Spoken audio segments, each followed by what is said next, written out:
Peace, family. We are live again. Donnie Samir Search for Huru. Thank you all. Thank you so much for joining.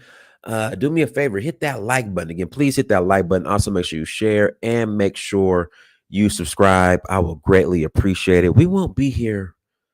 Well, I can't say that because once I open up the lines and people start calling in, we, usually stay longer. I was gonna say we won't be here for long, but uh, you know, you know, you know how things go. You know how things go.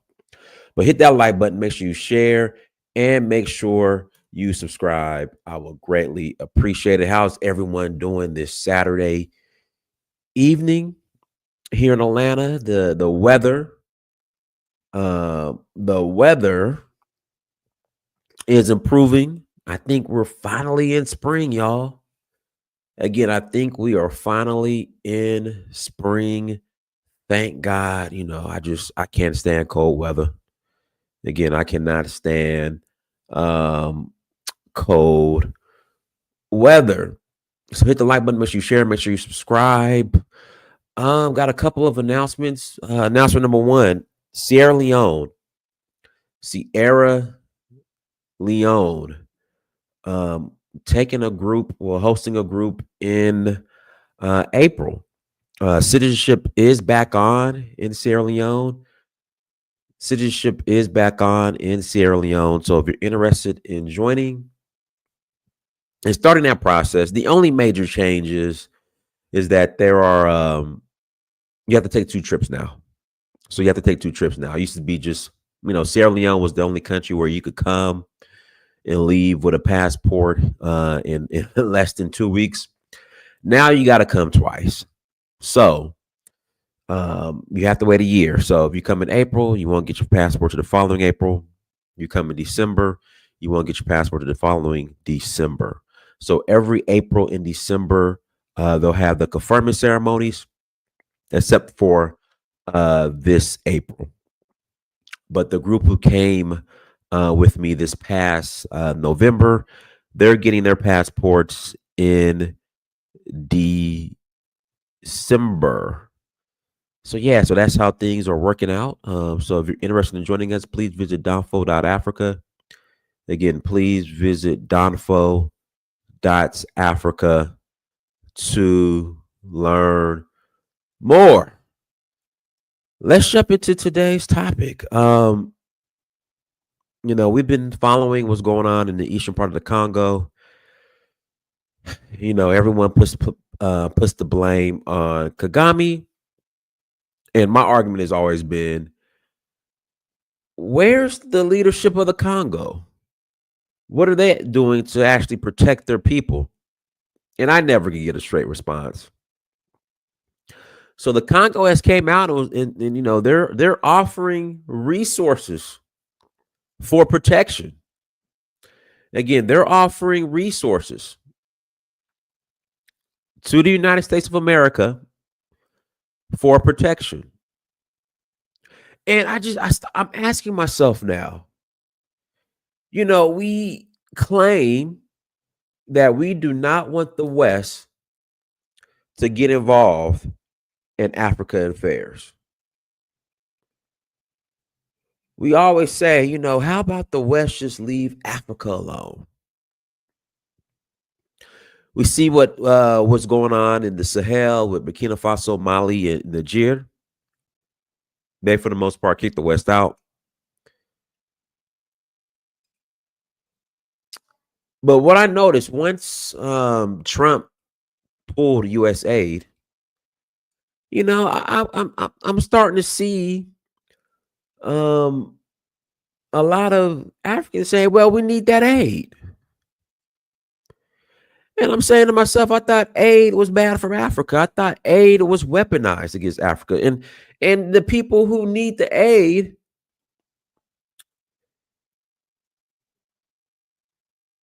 they really don't see that aid. I'll give you a prime example.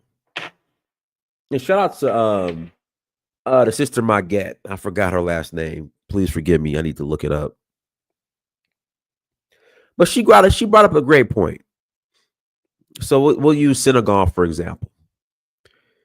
In Senegal, You'll have all these NGOs who are funded by USA. Your tax dollars. Uh if you're a US taxpayer, your tax dollars. Let me give you an example of where your tax dollars are going. Their NGOs are set up in the most rich, posh areas in Africa. They got the brand new Toyota Highlanders parked in the driveways, Land Rover Defenders. Their children are going to the best private schools. They get the best chauffeurs and housekeepers, and they're living the life, as my grandma would say, of Rockefeller. That's what my grandma used to say. They're living like the Rockefellers. They got more money than the Rockefellers. And this is your taxpayer dollars.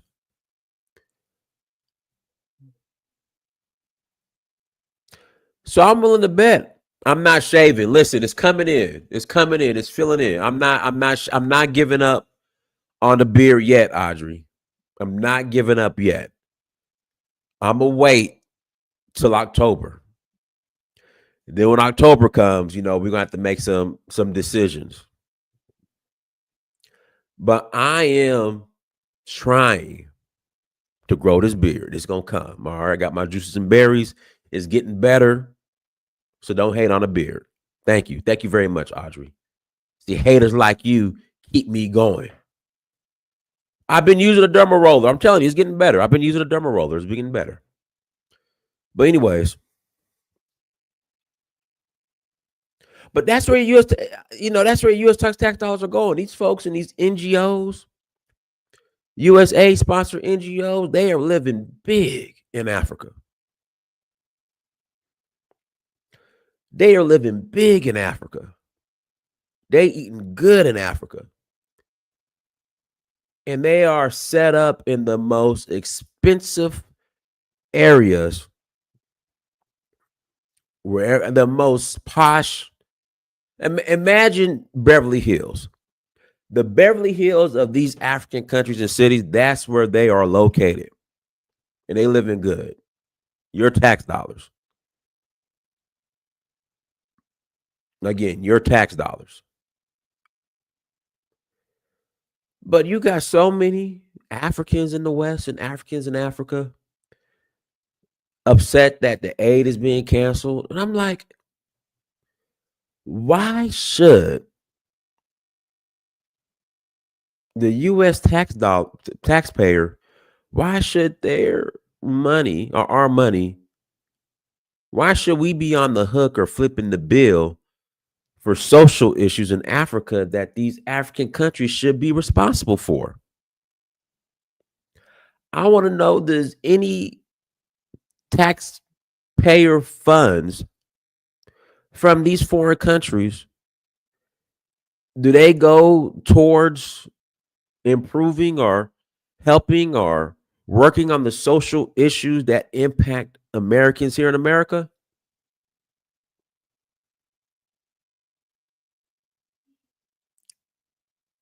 I mean, I like to know. Are they flipping the bill towards any type of social improvement or social issues here in America? The answer is no. So on one hand, people are like, we need to get the West out of our affairs. USA gets cut. Then it's like, no, no, no, no, no, no, no, no. We actually need the West. We need you guys. Congo. The Congo now is saying, hey, America, hey, Trump, let's work a deal. You protect us from Kagame.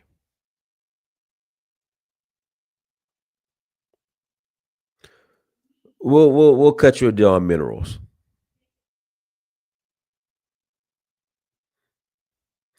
Now, this is the same Congolese army where their own troops are retreating. They're running. The president of the Congo had to hire Romanian mercenaries. They just threw their hands up and said, "We ain't fighting this battle." I mean, think about it. It isn't like you can say that Kagame's a puppet of the West, if that's the argument you want to use. But it isn't like he's getting the backing of. It isn't like Rwanda's getting the same backing or support from the West, like Israel. So you have this small country of Congo. I'm sorry, of Rwanda. I apologize. You have this small country of Rwanda. Then you have the Congo,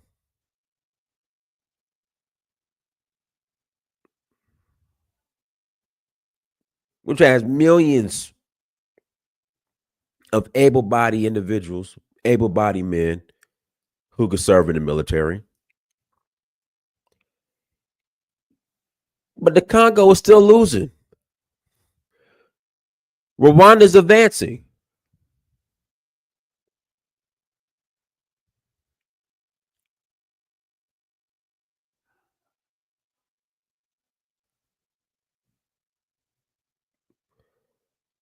Congolese soldiers are like, F this, I'm out.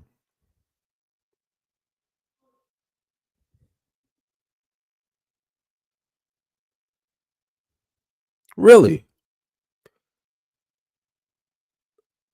They're running. So it's like, okay, you make this deal with America. You want American troops on the ground?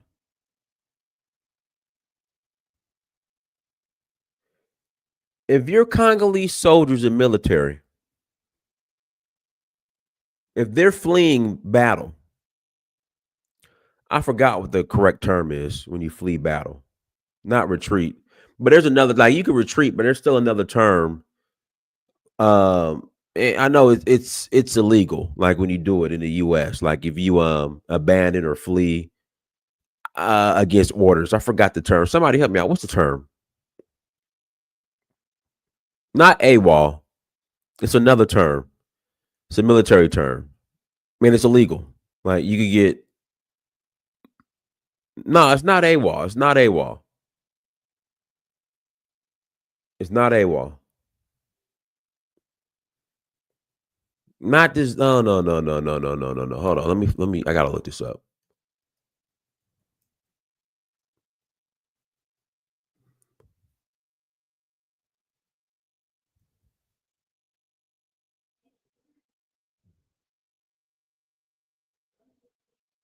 Okay, desertion. There you go. Desertion, but it's another word they use.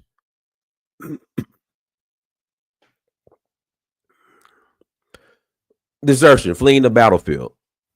So you have Congolese soldiers who are deserting the battlefield, fleeing.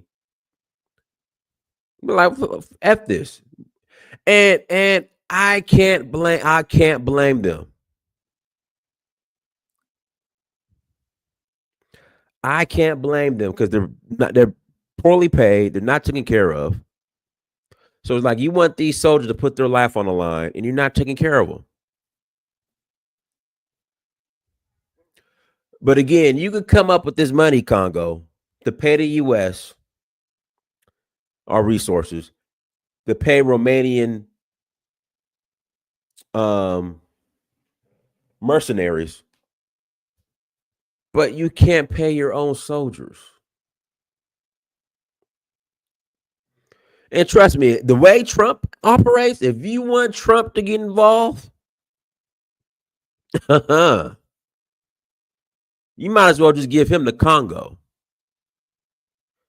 If you want Trump to get involved, you might as well just make Congo a colony of America.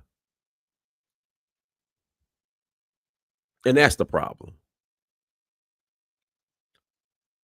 You can't get help from the African Union? You're better off, Congo. I know you guys don't like Kagame, but you're better off striking a deal with Kagame than the U.S. Let me repeat.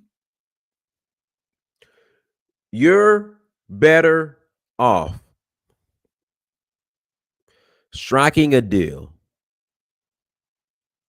with Kagame than the U.S. You'll be better off being a colony of Rwanda than the U.S.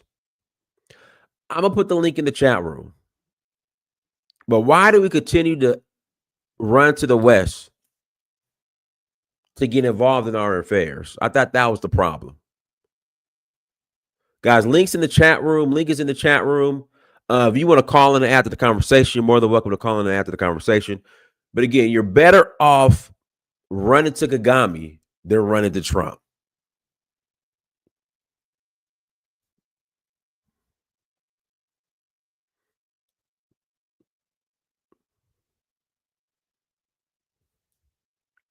Again, you're better off running to Kagame than running to Trump. Trust me.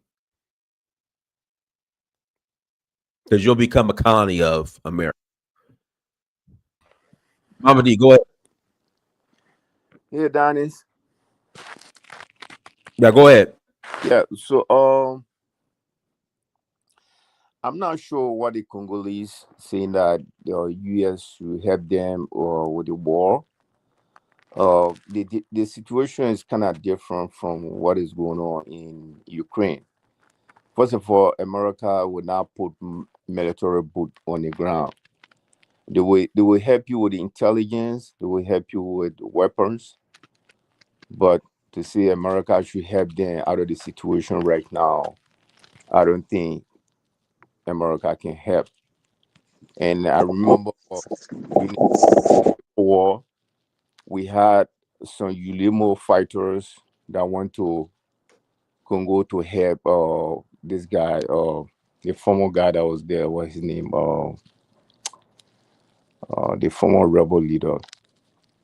So I remember some Ulimo fighters went and helping to overthrow Mabudu Sese Seko when Mabudu was in power. So they say America should help them. What? Go ahead, Skylar. Unmute yourself. Hey guys, what's up? Yeah, Skylar, I could barely hear you. It's like you're talking away from the phone on speaker. Hello? Yeah, go ahead, Mama. You have went out. Go ahead. Yeah, I'm still speaking. So I don't think if America can help them out of this situation right now, you have to remember rebel war is different from country to country military fighting each other, right? I know during the Liberian Civil War when Ivory Coast opened their border for Charles Taylor rebels to go and fight Samuel Doe, and most of the people that fight rebel war are child soldiers, and sometimes they are under the influence of drugs. So it's very hard for the military to resist them. Even if America were to put the military, soldiers on the ground in Congo, they will not stop those guys. There's no way they can stop. All right, go ahead, Call. Hey, yo, can I go with this? Now go ahead, Skylar. Yeah. So, yeah, thanks, Dinah. So, yeah, a lot of people really do see Paul Kagame as like the Vladimir Putin of Africa. Like Rwanda is Russia, and Paul Kagame is Vladimir Putin. Like again, the Congo Felix is going to pimp his country like Vladimir Zelensky is going to pimp his country, and it's not going to work out for them. Like again, like Libya, Afghanistan, Vietnam. Every time the U.S. goes there, they just take as much resources as I can, and they leave the country worse off. The Congo has been doing this with the UN, with South Africa, with many other troops. But they're not building up their own military, not protecting their country. And again, they keep saying where Paul Kagame is stealing the resources and is a puppet of America. But again, how is he a puppet if the U.S. is going to put the military base in the Congo? Like, how is he a puppet if all of America, the UK, is sectioning him? If he's a puppet, it just makes no sense. They keep saying he's a puppet, but Trump is talking with Felix to put a military base in the Congo. Why not just put the military base in Rwanda and have Rwanda take the resource, like fund M23 take the resources? They're not doing that. But Yeah, it's just I don't think it's gonna work. Like always, it's just Felix trying to pay off people. He's not funding his own military, and the problem is the same. Like they're just he's not focused on building up his military. There's a massive divide between West Congo and East Congo, pretty much, and that's why East Congo is massively underdeveloped. The West Congo is they pretty much see themselves differently. Like North Nigeria and South Nigeria, there's a divide. But go on, Call. All right. Peace to everybody. Hello, Dynas. How are you doing today? I'm good. How are you? I'm okay. Just not good news coming from home. But yeah, first of all, I'm a Congolese here, and probably I know more. The problem of Congo, and as I've said before on this panel, is because some people come here, they talk on Congo like they've been to Congo, they know Congo, and they know nothing. Okay, first of all, let me correct this. We have to differentiate Tshisekedi and the Congolese people. Why? Because Tshisekedi, although he's a president of Congo, he doesn't represent Congolese. A lot of, like when somebody doesn't have legitimacy. One second. How did Tshisekedi get into office? Tshisekedi got into office after he broke up a deal with the former also president who was there against Congolese people wish, Joseph Kabila. Tshisekedi was in 2018, there was election. Tshisekedi came out third. Okay, so there was an election. He was elected. No, he wasn't elected. He was third. He was third in three guy who he was third with 15% of electoral. There was another guy who was the first called Martin Fayulu. You can look it up. Last time I gave the article of foreign policy, even themselves, they were complaining about what the US, did in that dealings. So Joseph Kabila was afraid of that guy who won, and also because the guy actually he was educated, he was experienced, he was patriotic, and Joseph Kabila, that guy who was a former president, never loved Congolese. So what we've realized, the guy didn't want Congolese to have a better president. So they went into a deal with Tshisekedi, but so that deal could be accepted by other presidents, he went into deal with the guy who was the president, who was the chair of African Union at that time. And guess who he was? In 2018, who was the president of African Union? President Paul Kagame. Let me ask you this. There was another election in December of 2023. Yes, 2023. There was another he election. was re-elected then too, correct? No. So this is the thing. It's like a dynasty. It's like you are a president, and on electoral commission, you put a guy like your, let's say maybe if not your brother, but your friend who you know. No matter what, he's gonna just say you are the one who was elected, and you know on the army is the same thing, and like on the central bank, which will emit money, you do the same thing. So people died actually. People died trying to to oppose that election, but because the powers have decided, and the Congolese people all along this struggle, they've never get really a country or a powerful country to support them. So the guy won election. Okay, he's a president of de facto. Okay, he's speaking, he's a president of Congo. But if you follow the Congolese media, when it comes to this deal, which he was trying to suggest to Trump or to the US, a lot of Congolese, so I can say probably even some member of his own ethnic group, they were against it. And actually Congolese, since they had, people have been Congolese American, they've been calling the Trump, because there are Congolese who have some connection in the Trump administration, in the US, apparatus. Congolese have been working so that thing, because this is what you have to understand. It's not a deal to actually protect Congo. Deep down, that's how they present it, but his lobbyists are working so that the US government can protect his power, so that they can hold him as a president of Congo for as long as possible. in exchange to Congolese wealth. You understand? It's not about protecting Congo, because if it was about protecting Congo, there is better other way which are simpler than that. As I've said on this panel, I'm not a fanatic. When it comes to Congo, I'm not a fanatic.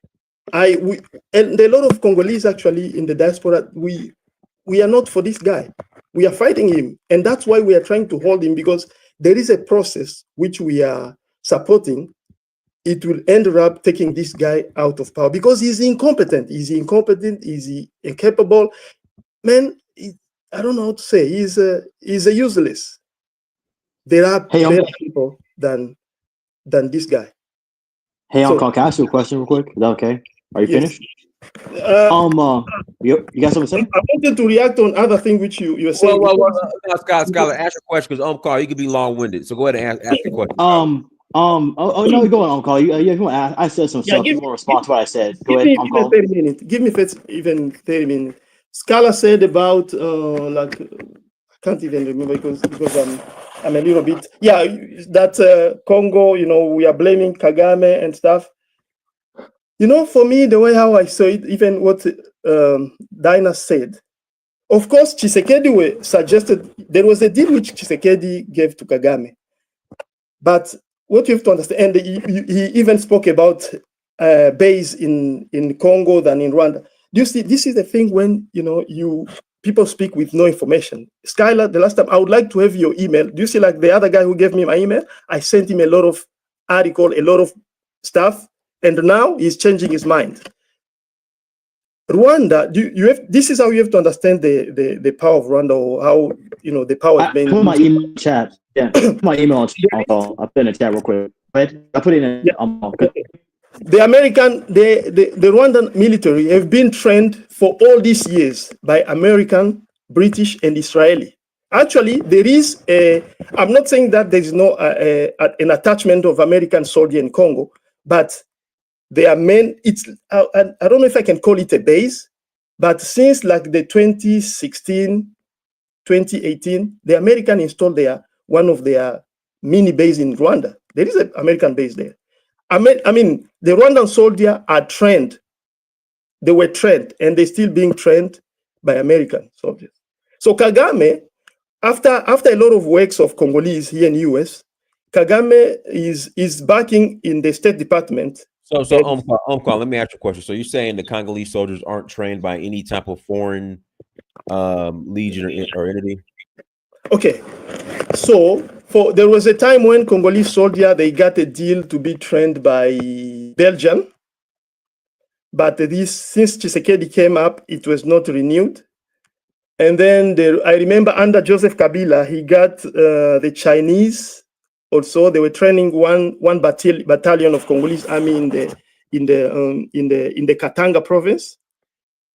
But for the most part, they are trained by Congolese, because it's only that these two previous presidents and the former Congolese army was kind of disbanded. But Congolese army, the former Congolese army, was among the best in Africa. So they had people who could train a real army, because if you ask like people from Cameroonian soldiers in the 1980s, they used to come be trained in Congo. Not only Cameroonian, many other African military officers, they used to come to study in Congo.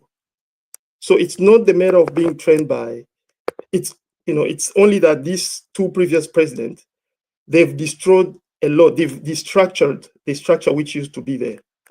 That's the thing. So it's not like Rwandan, they are not supported by US, no. Especially Pentagon. Rwanda is Kagame has a lot of connection in Pentagon since he went to Fort Leavenworth. So he knows how to cultivate that, and they have Yeah. It's just that I see like a lot of Congolese say like Paul Kagame is like Vladimir Putin and Rwanda is Russia. I get it. Congo's your country. I get that. I understand that. But the way Congolese are saying that Rwanda is Russia, it just doesn't look good. Like, you're saying this tiny country is dominating this other. I understand like you wanted to figure, but like that's not a good thing. Like, you make it sound like Paul is this overpowering dude, and Congo is like this weak country. Like, I understand. Like, I just hear that, and I just like, how is that possible? But like, I get what they're trying to say. Rwanda's baiting Congo, but saying like Rwanda's Russia and Paul Kagame is Putin, like you're giving them too much praise and credit when you guys say that. No, it's not. I cannot use. For me, I cannot use that analogy. This is the analogy which I use when it comes to Rwanda. I call Paul Kagame the modern day Leopold II. And stop it! Stop it! I know, Dynas, check your email. I just sent you an email, not me. Man, stop it! Listen, Dynas, stop it.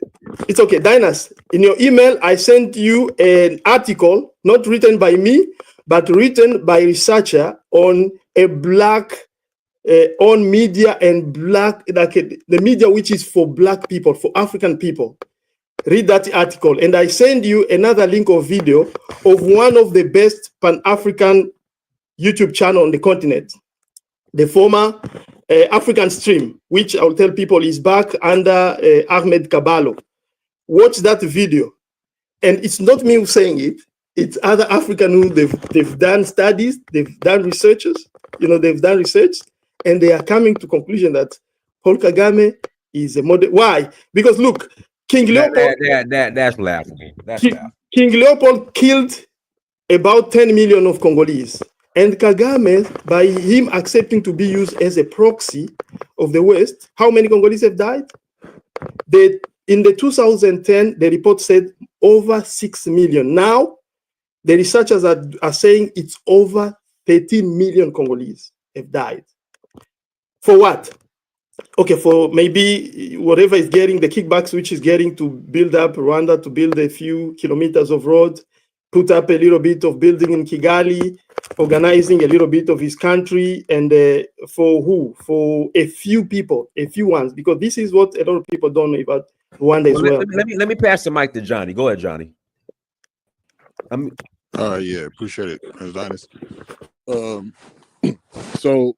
Yeah, I just want to talk a little bit about the topic. I think the United States, the main goal that they're going to be doing with a mineral deal with Congo sounds like it might be keeping out other interests in the area from wanting to go and invade, because they don't want to risk getting into a war with the United States, which will give the Congo hopefully time to restructure, because it sounds like from everything that I'm hearing that the president, I mean, the dude is just like, corrupt, inexperienced, incompetent. He's got human rights violations and stuff, that they're looking for a regime change. So hopefully something like that can come from this.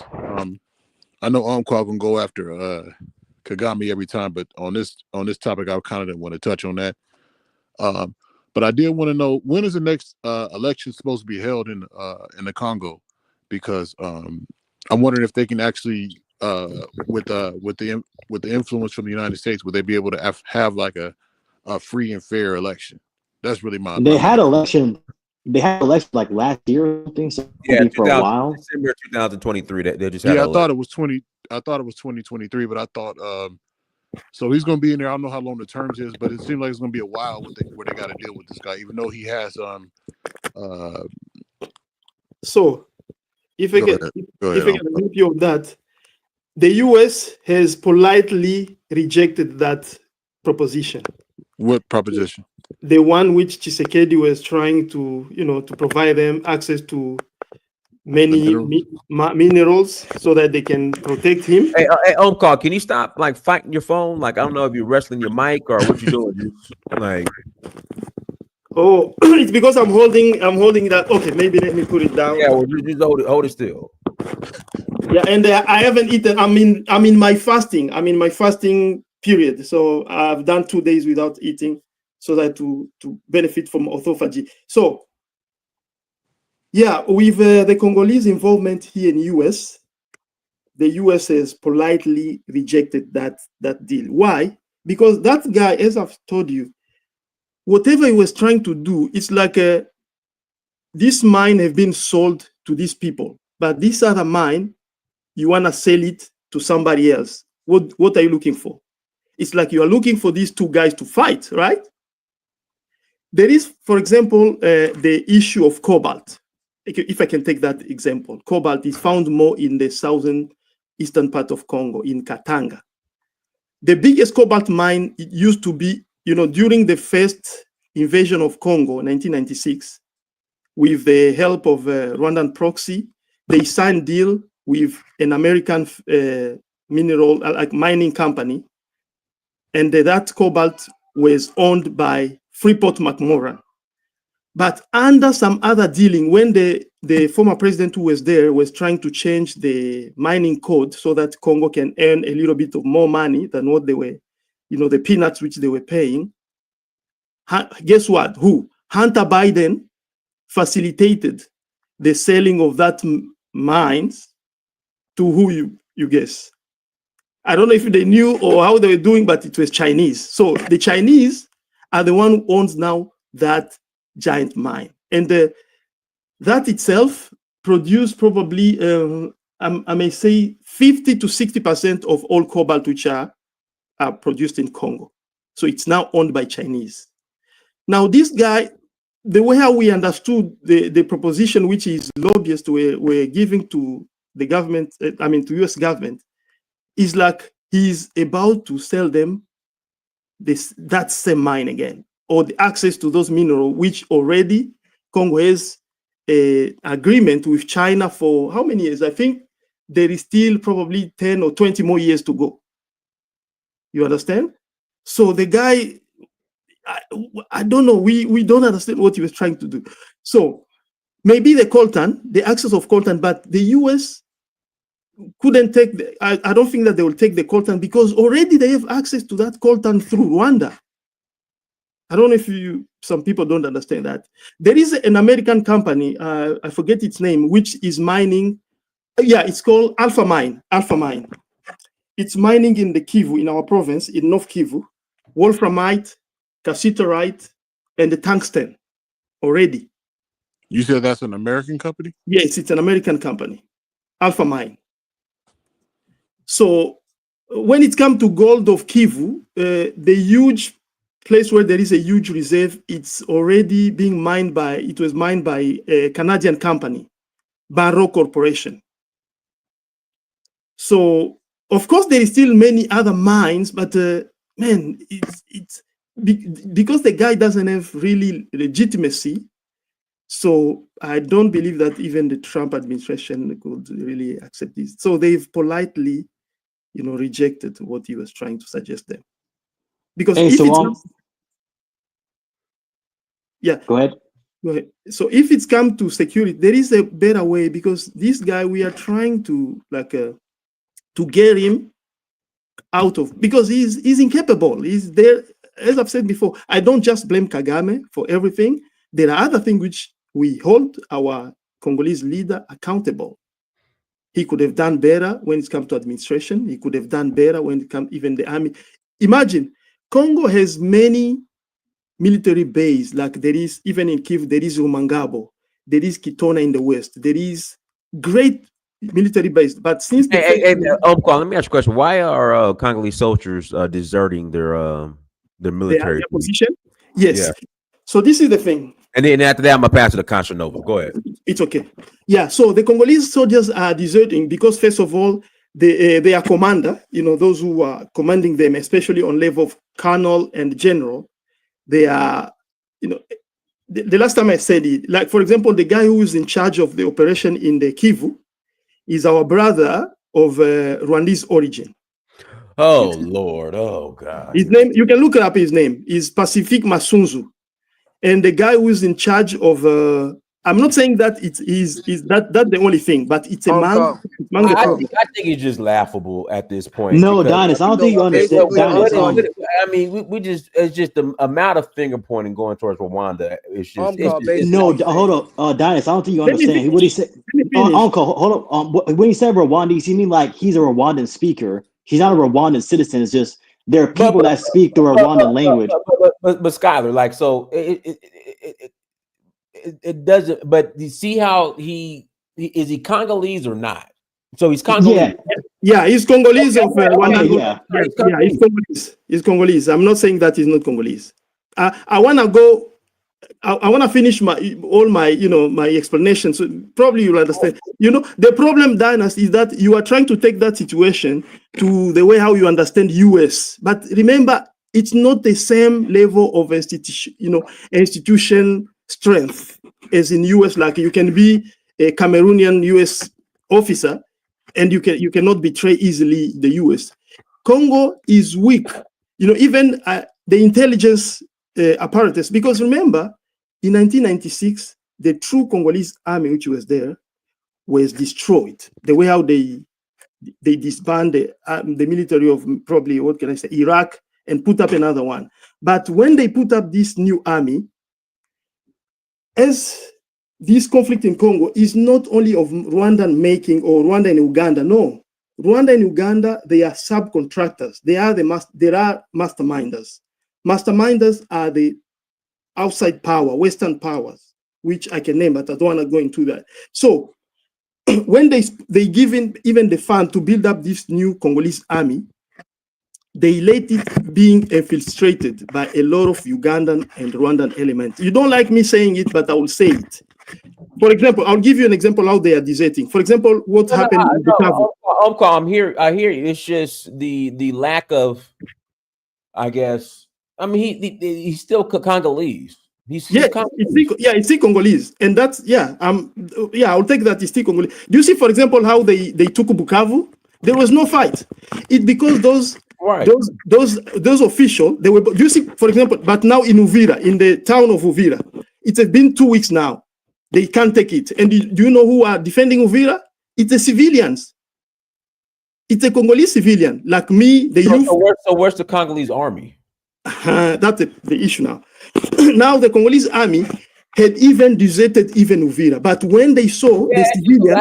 accountability. I mean, if you guys can't properly screen your people and people are still in power, and it's laughable at this point. Yeah. So, but I don't blame all that. Let me pass the mic to Casanova. Go ahead, Casanova.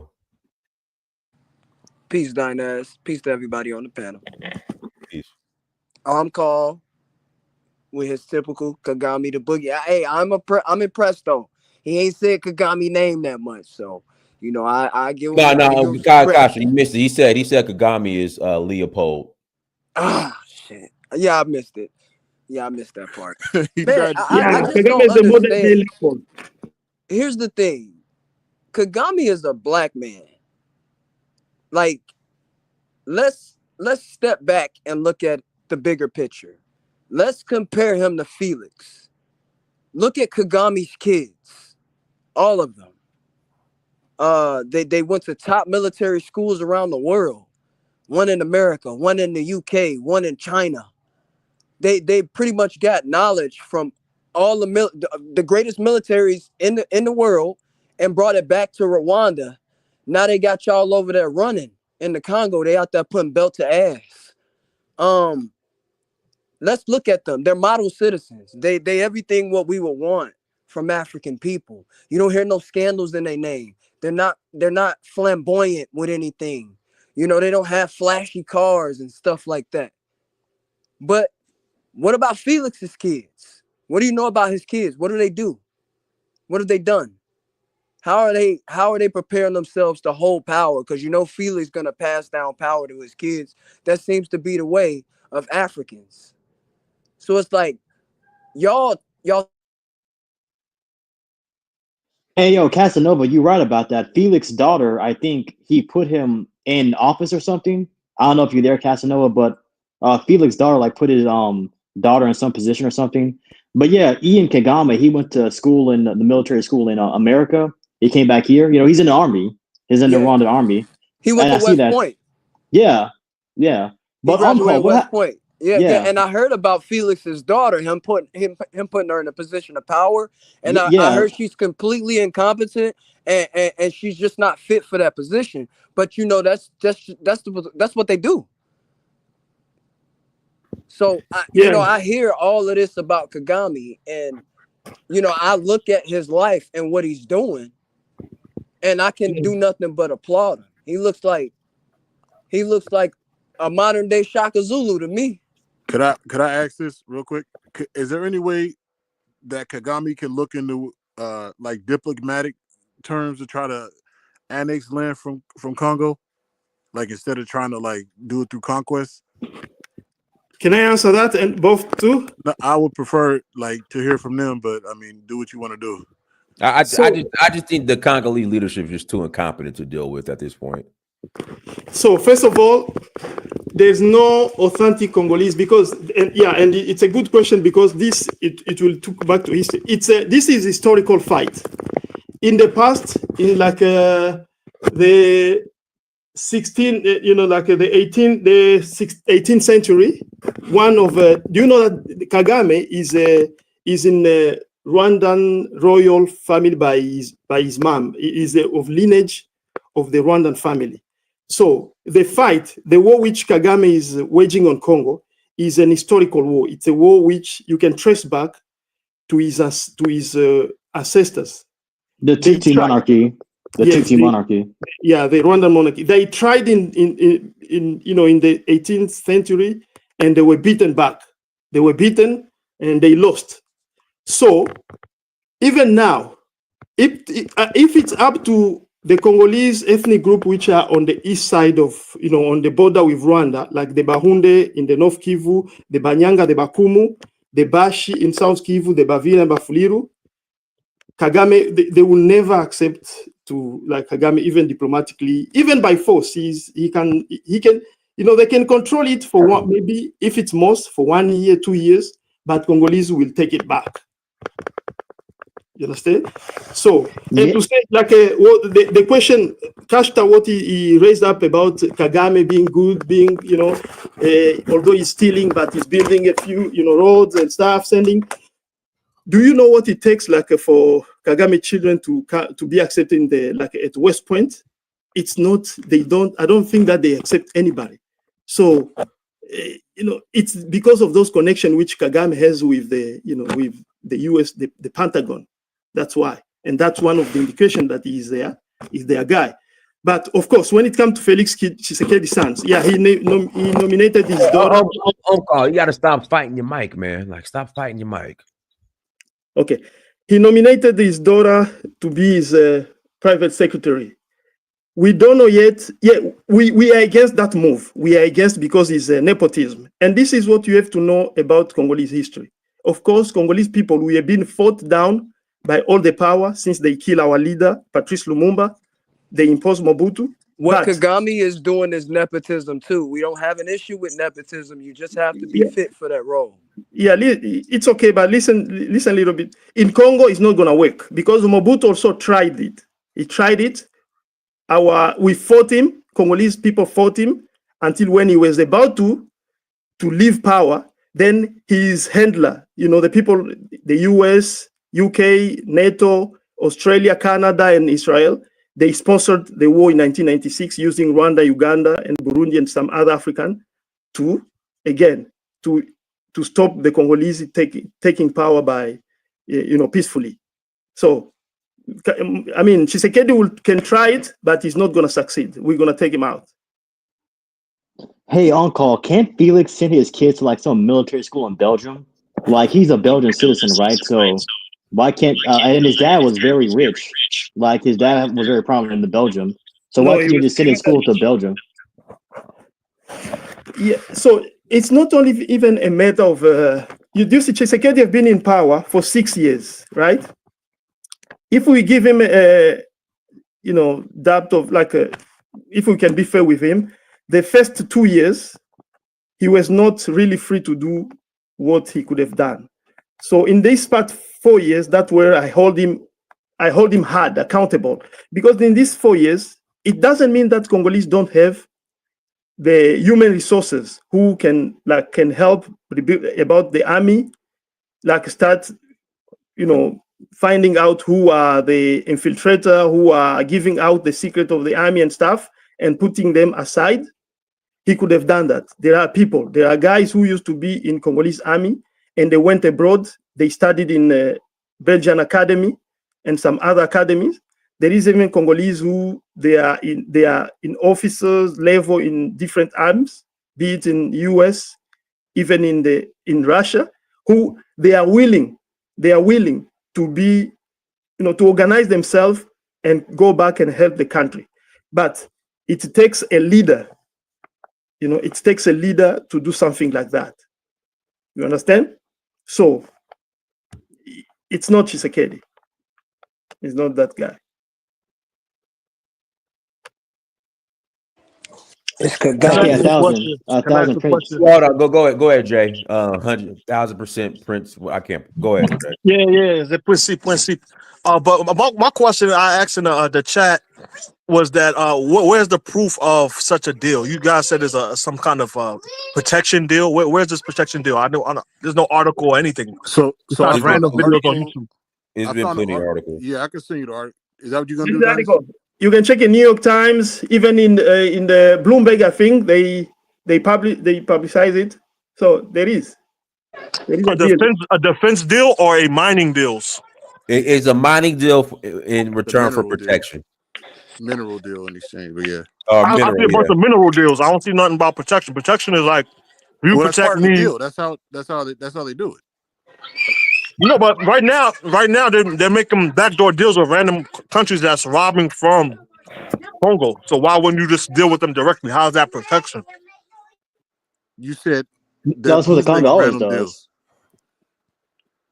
No, but I'm saying if you have a deal with Rwanda, for example, or Burundi or Uganda, etc., or random rebel groups that's stealing the minerals, wouldn't it be smart to have a deal? How that equates to protection? So 1,000 principles. So Congo reached out to America, said, "Hey, we'll sweeten the deal. Whatever deal that you have with whatever, we'll do better. We just need protection." That's what's going on. Right. And I think to answer your question, obviously, if the United States is involved, other people will be less likely to like get involved with the United States, like have to deal with the military, even if it is like mercenary and rebel groups. But how's that a bad thing? Is that a good thing? Is what I mean, do you really believe the United States is going to protect Congo, like to protect Ukraine, Afghanistan, Vietnam? Like, do you really think that? it's more of a No, I don't. defensive posturing. I don't think they're necessarily going to fight for them, but just like use the United States' reputation to keep people from wanting to get involved in like a conflict with them because they're not going to win. It's going to put other Yeah, countries but the in a problem, chokehold because of what the United States could offer with like warfare tactics and economic exploitation on people who are funding rebel groups and like military strategies is going to be superior. but Johnny, So the problem is the Congolese government does not fund its own military. They did it with the UN. They did it with South Africa. They did it with Belgium. Like, the problem is the Congo. It's not America. Like, Skylar, I'm not disagreeing with that. You don't listen. If it was Congolese people, like how they call maybe defense pact, or like what is, the problem is that, as a Pan-African, all of us, like most of us, we are trying to get those foreign, as Dana said, foreign base out of the motherland, so that our affairs, we can be free to do our affairs. But of course, I'm not naive that these same powers, they are behind Rwanda and Uganda in destabilizing that part of Congo, doing their bidding so that they can, their company, their multinational, can have a better deal and less revenue to Congolese people. I'm not naive of that. I'm aware of that. And I know, I have the history of that. But the way how the Tshisekedi regime or the Tshisekedi lobbyists have presented this deal, that's where there is a problem. That's why even Congolese, a lot of Congolese, they were not supporting it, because actually fading off, like stopping Rwanda, what is doing right now, Congolese themselves, Congolese themselves, if there is a good leadership and a patriotic leadership, we can do it. As I gave you an example, they took Bukavu after maybe a week of taking Goma, but now it's been 2 weeks. They can't take a town like Uvira. They can't progress in Mwenga.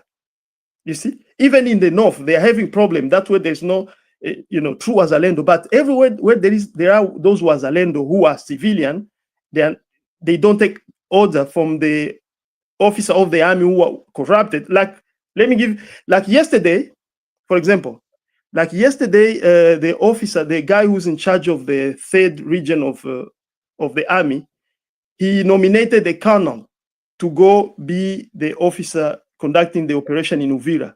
But the population refused him because that's the guy who gave other small 2 towns of Kamanyola to the M23 and Bukavu. Do you see how the game has been played? So those officers who are corrupt, because Tshisekedi, he's incompetent to be able to control the army well. He doesn't, probably, I think that Tshisekedi is not controlling the army. He's not able to control even the Congolese army because he doesn't have that capacity. The guy is behind his power. May I ask you a question? Yes, it's okay. Because you're saying that Felix does not have full power of the army, and I think you kind of downplaying the fact that it's not just the groups that's M23, those kind of people. It's also other rebel groups that's also fighting those regions that also sells stuff that they mine, stuff like that. So if he cuts a deal to be the direct seller, wouldn't that help Congo? Because Congo is not just fighting against M23, it's also fighting against other rebel groups that you kind of don't mention. So isn't it smart to cut a deal? Well, there's a main rebel group that's like taking actual land and like conquering cities. M23 is the big one. Yes, yeah. M23 is the main one. You cannot equate those other small. Actually, as I said here before, of course there is other small rebel group. There might be 3 or 4 which are also fighting Congolese government. But the backs of the other, what they always give you a number of 100, those are actually the one who are fighting against M23 right now. You said it might be 3 or 4. Yes. No, there's way more than that, but bro, it's like 118 rebel groups in the Congo. Yeah, there's a bunch of. Like, what about AFC, the Islamist group that showed a bunch of Christians? Can I explicit? Do you see what I meant is like this? Do you see M23 is a Rwandan defense force, right? There is Gumino. No, they're the Congo. Okay, Congolese. They're Congolese. Give me 30 seconds. Okay, let me just say. You got a minute. I got to pass to the AA. Go ahead. So what I was saying is that among those, because you guys, you don't know the details, that's why you just take the whole number of 150, thinking that all 150, because remember, the 118. Rwanda is bigger on PR. So they've put an idea out there that in Congo there is 150 group fighting the Congolese government. That didn't come from Rwanda, but okay. It's 108. It's 119 in total. Yeah, if you count M23, it makes it's 119. Yeah. Yes, I mean, listen now. We might not know the exact numbers and stuff, but we know there's more than 4 for sure. It's like this. We can move on call, but I'm just saying, bro. Like, we know there's more than 4, bro. Yes. No. What I was trying to explain, those 4, there are 4 which are sponsored one way or another by Rwanda and Uganda. But these other 100, it's like you and your brother and your friend, 10 of you, you're like, guys, no, we cannot let these people walk over us. Let's get guns. So they got something that's sponsored by Burundi as well. Do you understand? It's like that. So it might be 10 people, but you want to equate a group of 10 people with guns to M23, which is probably 4,000 Rwandan special force and maybe 2,000. Why do you keep calling them Rwandans and they're Congolese? They're Rwandans. My friend, they are Rwandans, they're bro. Rwandan trained, not only me, they are experts. They could be Rwandan trained, but they're Congolese. They're Rwandans. Is Cornel? Yo. Is Cornel Nangaa Rwandan? Corneli Nangaa. Is he Rwandan? And after you answer that question, I got to pass the AA. Go ahead. Cornel Nangaa is a face of a Rwandan thing. They just took him and is he Rwandan? Is he Rwandan though? Is he Rwandan? He's a Congolese face of a Rwandan proxy militia. I mean, what you can call, whatever. Everything is but he's Congolese. Yeah, he's just a face. Let me pass the mic. AA, go ahead, AA. Meet yourself, AA. Dynast, good evening. How are you? I'm good. How are you doing? Very good. Dynast, if it's okay, if I may just speak for maybe 2 minutes, please, without being interrupted, because Okay. I appreciate that. Thank you so much. So, Dinas, I wanted to give, I guess, more American perspective as to what's going on, Okay. and to be a little bit more wide breadth when it comes to the Congo. One thing to consider, first, let's be very honest here. When you're looking outside of the United States, especially in Africa and the Middle East and Eastern Europe, honestly, we are looking at both Christianity and Islam, just to be honest. And unlike, for us here in the United States, there's a level of protection and stability that is just here. It's just part of the life here. It's, the ethos, the zeitgeist. There's a stability that others outside of the Americas do not understand nor have the opportunity to have. We all know what's going on here in the Congo. Same thing with Israel. Same thing, even to a lesser extent with Ukraine. And Western Europe. That Islam influence is violent. Just it is. And with Africa, it's at this moment, there's various areas that are not, pro-capitalist, and even to extent modern. Not that there's anything bad with that, but Africa is going to just be Africa. There are going to be some areas that people just want to keep it simple, just keep it Africa. Fantastic, great. Those are the ancestors. But when we're looking at modernity, there are people who are just going to want to bring violence. They will not allow stability. And I say this because when you see Africans, specifically West Africans, immigrants in the United States, they embrace capitalism, and you see how well they flourish and they move. For example, 61% of all Black doctors in the United States are Nigerian. That's almost 2/3 Nigerian. That's just in healthcare. Never mind finance, never mind technology. Once you enter that 6 figures, you're going to see a pretty significant population of just African people. A lot of them are Nigerians. That's just the way it is. Because we can do that here. West Africa can do that here in the United States. It's a capitalistic economy. It's very, very fast, very cutthroat. And when you come from a society in Africa that is English speaking, that has embraced modernity, where many people are Christian and majority of those Christians are Catholic, you can compete in the United States.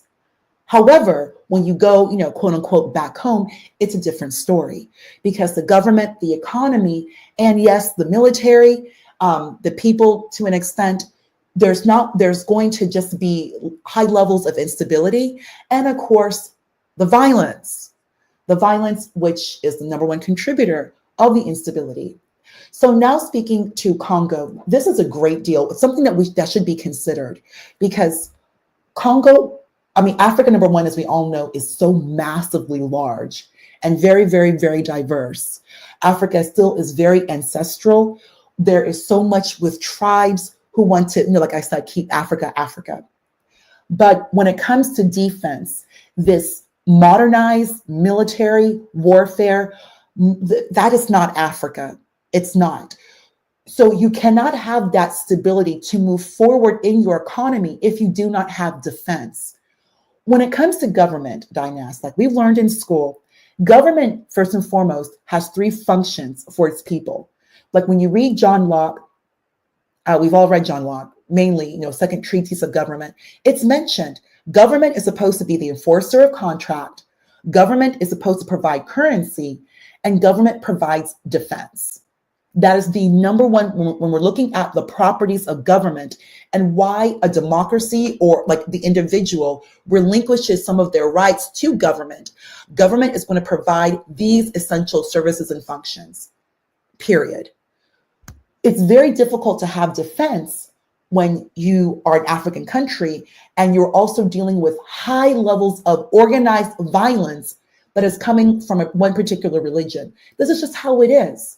So it does make sense for Congo, Africa, which is so mineral rich, to negotiate a deal with the United States for protection. And I say this is much better because look what happened with the previous administrations, and they're wanting to bring, cultural change. LGBTQ is not Africa. It's not going to happen. And we all know the pushback the African countries gave appropriately. Now you can enter transaction, which is what Africa should be doing. Enter transaction. You provide defense, we give minerals. It makes total and complete sense. This is also what Israel does. So now that there's an opportunity and you're having African leadership, African government engaging in appropriate statecraft. This is statecraft. We are working with the hegemon, the United States, to provide defense, literally a service that is limited to us here in the Congo, because that's just not what the government does right now at this certain point. And I also want to bring up, just to wrap up and land, Dynast, Botswana. Botswana entered into Debswana, De Beers, after colonialism, and it worked out pretty well for them.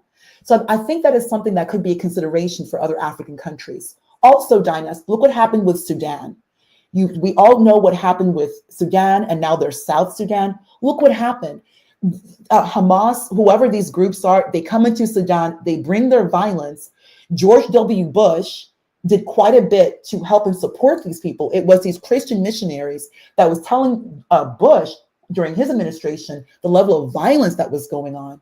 And then eventually, they just split the country. Sudan is now with these Arabs. It's now under Arabization, and South Sudan is majority Catholic.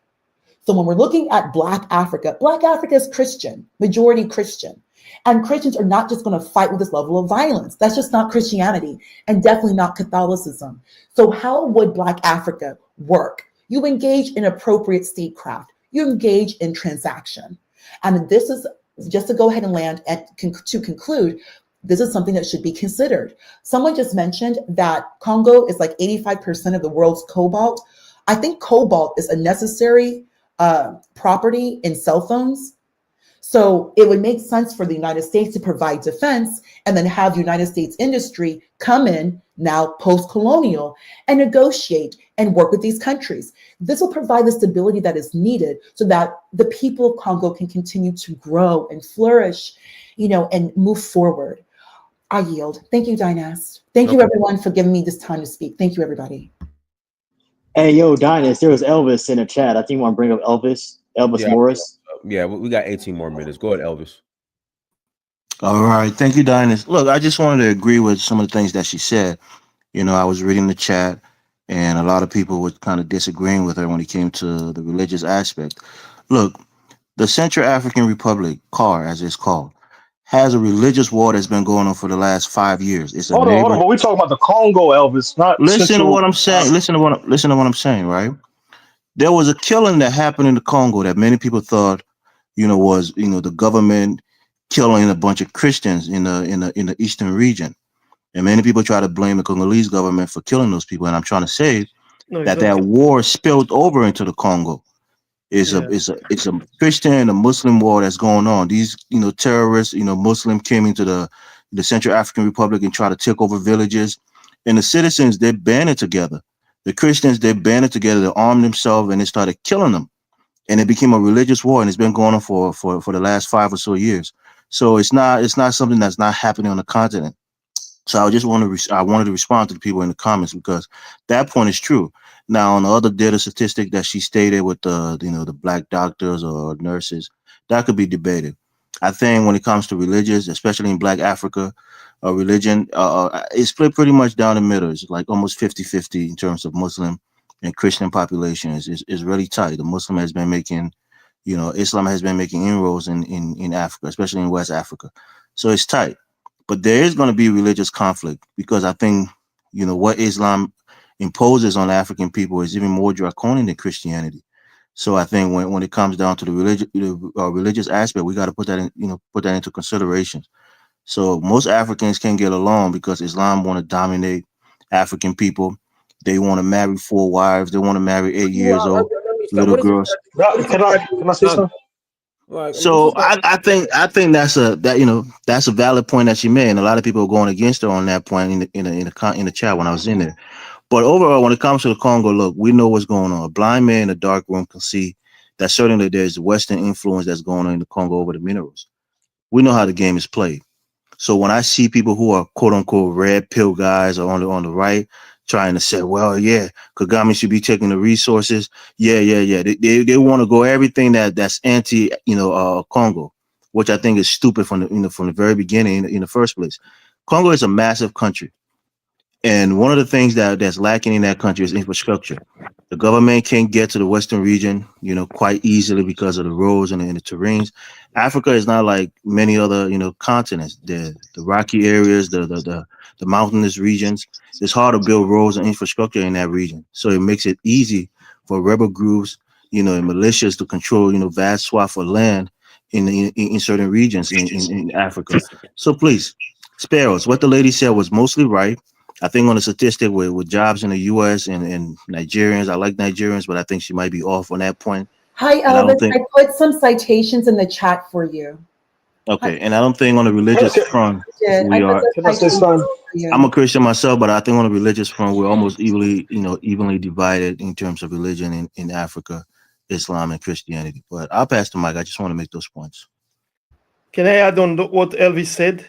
It's IDF. Originally, they came from Uganda because they were fighting against Museveni's dictatorship, and then they were pushing Congo.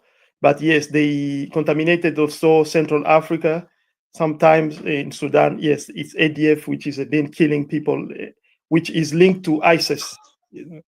But can I say something? Yeah, and a lot of people don't know that aspect. So when she talk about a religion, they think she's being a bigot or being anti-Islam, but it's not true. There's a religious war that's going on right next door to the Congo that spilled over. I'm trying to figure out what does this have to do with Kagame. For the guy who praised Kagame, this is the thing.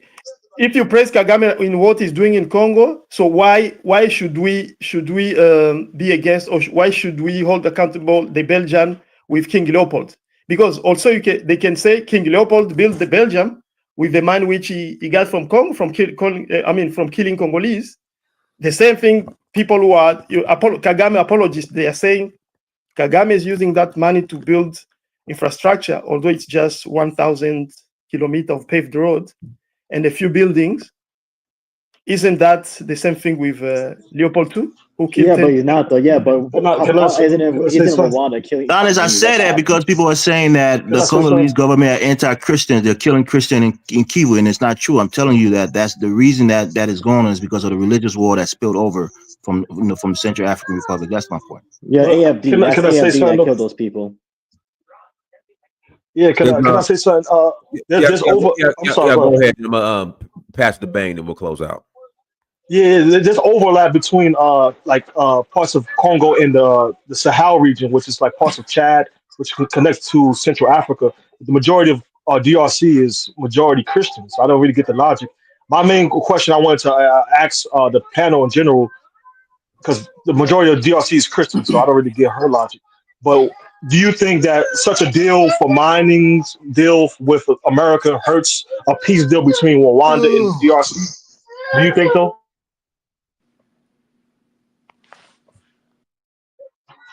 Can somebody answer that? Do you think say that again? Ask that question again. We had a lot of noise in your background. Yeah.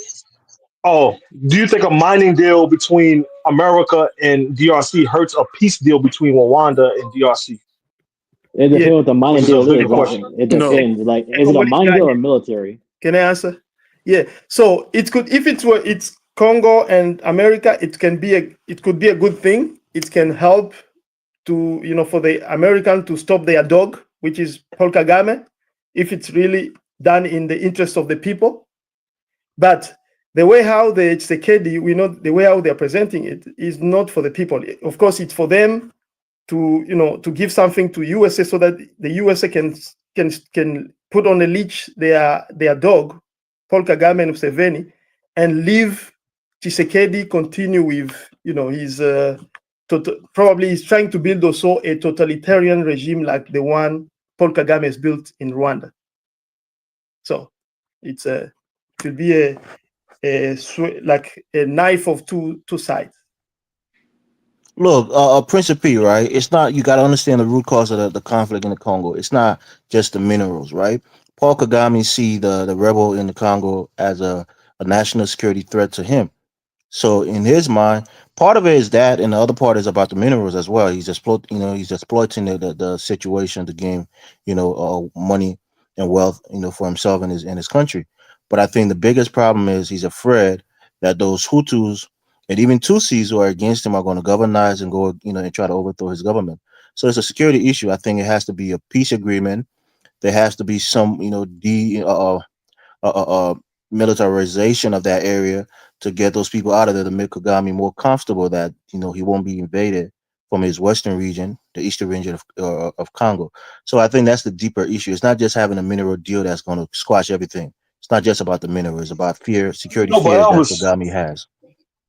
but you also notice that like even like with the situation in the east, they don't have full control of the east. They're sending military from the western part of the Congo into the east, which means they don't really have full control of the east. That's They what I don't just have said. I've said it full boots on earlier the that the ground. region is vast and mountainous, and it's hard to have infrastructure. So to have just easy access to that area, to have a troop, or to have a base there that's going to contain it is difficult. That's why development in a country like Congo is difficult because the terrain is just too mountainous and it's hard to really build infrastructure. But the So would it country is make sense to? almost one side is more developed, and that eastern No, region is more, You don't think it's undeveloped. neglect? You don't think it's no, neglect no, rather no, than no. The of Congolese mountainous I mean, you regions? have to go to Because Africa to see there's what I'm different talking about. tribes. It's hard to No, but it's develop in mountainous regions that's very wet. The soil, hold on, during the reading season, Yeah, is hard to get. hold on, but guys. at the Hold You have on, to same guys. note, understand though, the terrain. but Hold at on, the guys. same note, You there's are 100 million people that live in the Congo. listen, So guys. go ahead, brother. Has anybody who's in this part other than me has ever been to Congo? Has anybody ever been to Congo? So No. so understand it. You're talking stuff which some to some level you don't understand. It's not true that the western part of Congo is more developed than eastern part of Congo. Actually, other than Kinshasa, contrary is true. You see Goma and Bukavu, they are probably among. Goma is the third well-built, like is the third beautiful or the well-built, developed city in Congo. Other than Kinshasa and Lubumbashi, it's Goma. Then come Bukavu. So I hear this in a lot of especially African brother thinking that the western part of Congo is totally disconnected to the eastern part of Congo. It's not true. That is a lie which people who want the Balkanization, the division of Congo into small country, they've been pushing forward, but it's not true. I myself, I'm originally from Kivu, right? I was born in Bukavu. I have family in Goma, family in Uvira. But other than the roads, which they are no longer functioning like to connect, like from Kindu to Kasai, so that to go to Kinshasa by road. But when it comes to airplane, there is that connection, and people actually feel Congolese. Like if there was a referendum of Congolese from the east, like in general, ask them, would you like to succeed and become a country with, let's say, not Rwanda even, because a lot of people are against Rwanda. Let's say Bro, so hold Tanzania. on. Look, man. If they don't have no, then what's the problem then? If they're divided, if it's so divided, if it's not an infrastructure thing, let's just get to that because we run out of time. You can say on infrastructure part, but spiritually and the way how things works in Congo, it's united. There is control, but it's only now. The problem is like this: in the Congolese army and the Congolese administration, in the deal of 2003, the EU facilitated the infiltration of elements to create this chaos. That's what the problem. That's why every time it's in the east where there is this rebellion, and it's not, most of part is not authentic Congolese. Of course, there is our brother from Rwanda who they feel more Congolese and they are fighting this even M23. But you never know. You never know, because the majority of our brothers, they are pro other side, because the last time I explained, it's because of how can I say, they have ethnic allegiance than. Can I ask you? Can I ask you a question? No. I got something to say before it goes out. Okay, call. Explain who Cornel Nangaa is, because you keep saying they're Rwandan. Cornel Nangaa, he is Congolese, but more importantly, he used to be a part of the Electoral Commission, the National Electoral Commission in Kinshasa, and he certified Felix election, and they had some sort of falling out.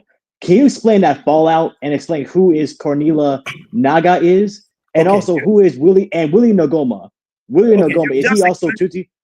You've just explained something. A guy who is corrupted like Cornelia Nangaa, do you think he can bring up any change for real? Do you think like a guy? I'm asking you, why was there a fallout? I'll answer it like this. Cornelia Nangaa is a corrupt. You yourself, you've just said that he certified the election of Tshisekedi in 2018, although Tshisekedi was not elected.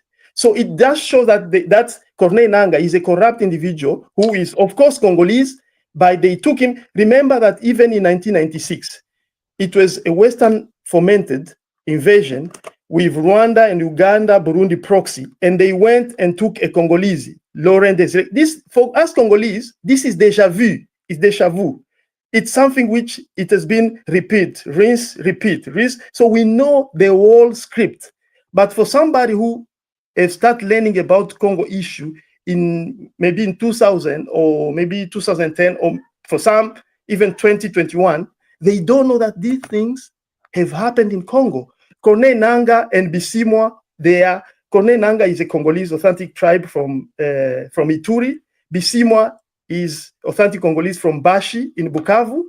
There are many. There are a few, because this is what you have to remember. M23 is actually it started in 2023. The same guys who started M23, they started CNDP in 2006, and one is actually in Rwanda. Is in Rwanda, and when Congo asked the commander, to be extradited to Congo because he was working in Congolese army, he claimed to be Congolese. They said no, he's a Rwandan. And the guy who you can check it up, Bosco Ntaganda, he was a general in Congolese army because he did a lot of massacring, a lot of killings in Congo. He's at ICC, International Criminal Court. He was arrested in Rwanda, and he was arrested because his crime has become unbearable to the United States, to France, to Great Britain, so they could no longer cover him up because he had killed a lot of people and raped a lot of people. But guess what? When he was at the ICC, what he said, no, he is not Congolese. He's going to speak in Kinyarwanda because he's a Mnyarwanda. Do you understand now what? Yeah, I get that. So but like, why did they have a fallout? Why did they have a fall? Felix and Cornelia, like, why did they dispute each other? Now you gotta understand that the former president pretty much handpicked Tshisekedi to be the next president. So the former president has set up that whole transition rather than. Hold on, man. Elvis, man, I wrote to you. You never answer, bro. It's Omkal here. Sorry for saying. Let me say this, right? Up, bro? Let me say this, right? Let me say this, right? Man, Dennis, man, how you doing? You gotta do a show. What I don't know where she from. Good. She probably from Southeast Nigeria. Because sometimes I get tired of some of these Nigerians, right? Especially the ones from the Southeast. I got stories of them, of how they behave. Because they be the same ones want to bring up religion in West Africa, try to bring up Christians and Muslims. I got stories of them that please, if one of these days, right, if you do a show, right, I'm gonna expose some of these fake ones and wants to bring a religion war in West Africa. Yeah, that's Congo issue. Is like this. Congo, as the previous guy even said here, is a majority. That story that CBS did, that was fake. Come on, man. Yeah, Congo is majority Christian country. Is majority Christian country. But that's the propaganda they were using, trying to say Tshisekedi is killing Christians when he himself is a Christian. Religion war in West Africa, especially Southeast Nigerians. But actually, researchers have found. I have an audio. I don't. It's I have an Nigerians problem in Nigeria. Don't bring it to other African countries.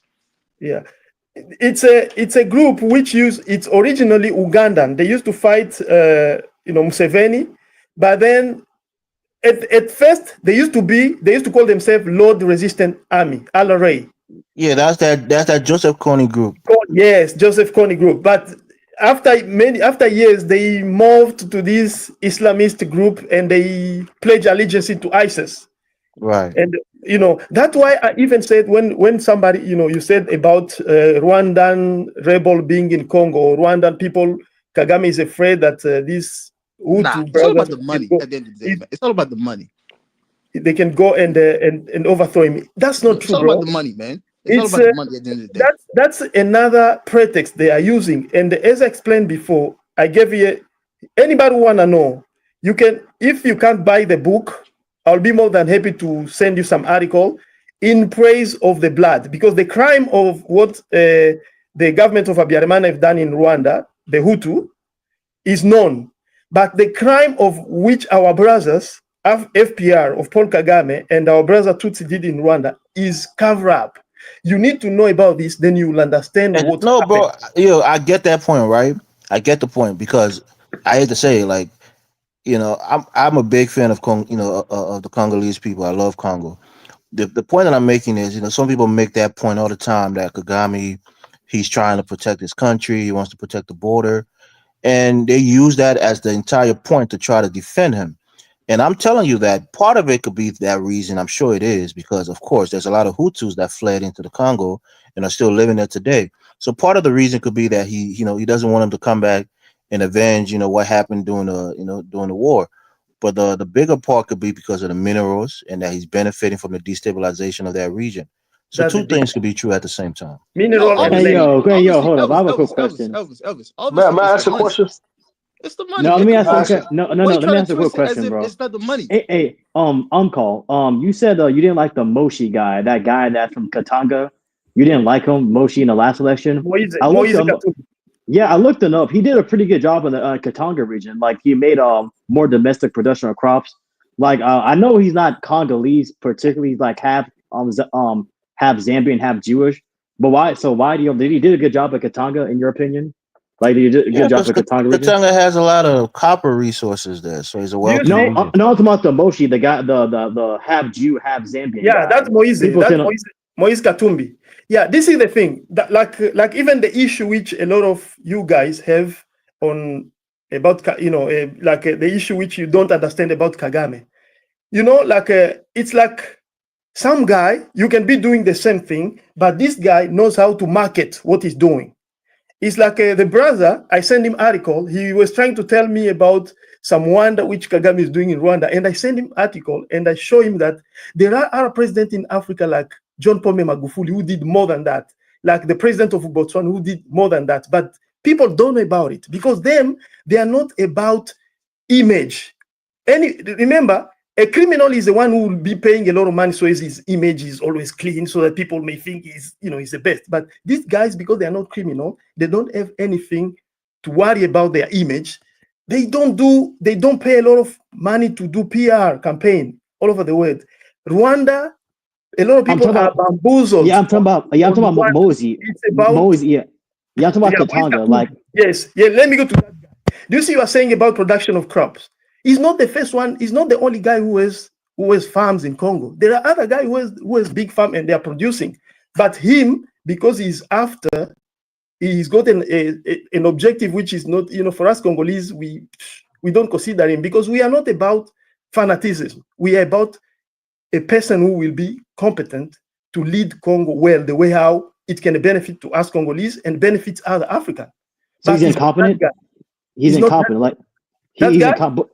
But he's pretty popular, Katanga. Like I saw, like he's high popular approval rating in Katanga province. Of course, when you have money and you know how to, you have people, you surround yourself with people who can, can do can give money here, they can advise you, hey, this football club is very popular, buy it and improve it so as it can have this champion. Then your image, do you understand? It's like what Rwanda is doing with Visit Rwanda with Arsenal, Visit Rwanda with Bayern Okay, Munich. It's called reputation laundering. You're Yes. trying to launder your yeah, reputation. but no, I'm talking about the guy in Katanga. Like I looked him up. It seemed like on paper he seemed pretty good. Like he improved the province. On call thing, like you don't like him. So why don't you like him on call? Pretty much. So From what I read about him, he's saying to get a job. Yes. It's, for example, do you know sometimes when that article when they wrote it, like he improved something, but when you look at that road, It's a road which in 6 months only, it was in disarray. Do you see a guy like that? But in contrary, how much did he embezzle? What did he do? That guy is responsible. This is why I don't like that guy. I don't like that guy because he's among the people who made Congo lose billions of dollars for their own interest. There was if you remember in Katanga, Katanga is big with mining, like cobalt, copper, you name it. Uranium is there. Those guys, there was a government-owned company called Jekamin, formerly Union Minière. In Mobutu time, that Jekamin itself used to contribute 50% of Congolese budget. You understand that? So, like, if Congolese budget was, let's say, 10 billion, that own company used to provide 5 billion. But with the Rwandan invasion in 1996, Kabila and the the American mineral field deal to buy some concession of that company. That guy, he got some other Israelite, and he advised the then president Joseph Kabila how they can sold some mining concession of that company and then benefit themselves. That's when you hear the story of Dangetla. If you read the story of Dangetla, every month they pay him how much? Probably $250,000 every day, I think. Probably $250,000 every day for that mine, instead of going into Congolese coffin. Is that guy, Moise Gaturi, who engineered that, stuff like that. Yeah, that's what they do. That's why I don't like him. That's why I don't like him. The white people use him, and then they take all the money. That's what they do, man. Yeah. It's common sense. Okay, I'm just reading something here. So through Kantamba effort as governor. Can I ask my question, man? This guy's doing a whole biography of every. Go ahead and ask the question. Go ahead. Yeah, man. Why is it only in the East that they have these quote unquote unauthentic Congolese, and is never mentioned in the West of any unauthentic Congolese that may have tribes similar in Angola or the other Congo?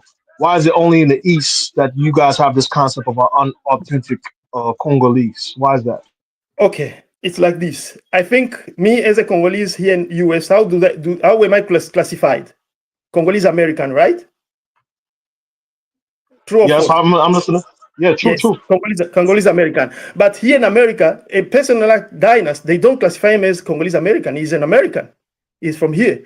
And the people who like the Choctaw, the native tribe of US, they have even some land where it's their property, right? They have some right other than be it African American, be it a European, right? That's their traditional authority. So in Congo as well, of course, in the West, we have also Congolese who are not authentic. For example, Bazombo are our brothers. Actually, Bazombo, they were part of the Congo Kingdom, but because we are now modern time, we are in two different countries. When they come to Congo, yes, they can be Congolese, they can have Congolese citizenship. We don't have problem with that, but they are not like they don't have traditional land in Congo right now, which they can claim. So, but it's now known, or we are using it in the eastern part of Congo because of the problem that came to be created with our brothers and sisters from Rwanda. That's why that problem. But before, in the 1960s, in the 1970s, our grandparents, I know Banyarwanda. Even I've taught Dinas, I can bring here Banyarwanda who we grew up together, and they will tell you all this. There are some Banyarwanda who are against this thing because they know them, they are not under this lie because they know that their great parents were welcomed by these other Congolese tribes like Bafliru, Bavira, Bashi, and they were given place to live. They were given opportunity in Congo, but it's a minority because of that mindset. You see?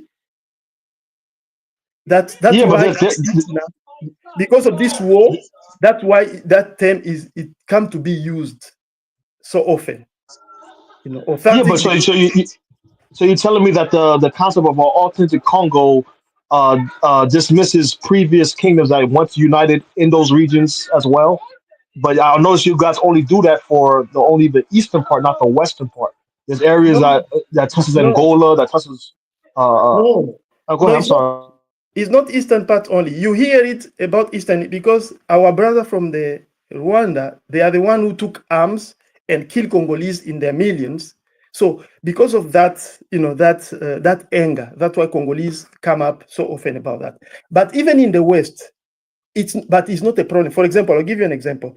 Do you know that in the 2017 Congolese who are Bakongo, Balari, because you remember Congo Kingdom used to go from Angola,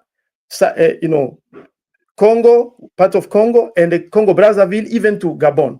But do you know that Congo Brazzaville, for example, it chased in 2016, between 2016 and 2018, they chased the Congolese who were in Brazzaville to come back to Congo, who were there. Yeah, I heard that there were gangs over there that was causing havoc in Congo Brazzaville.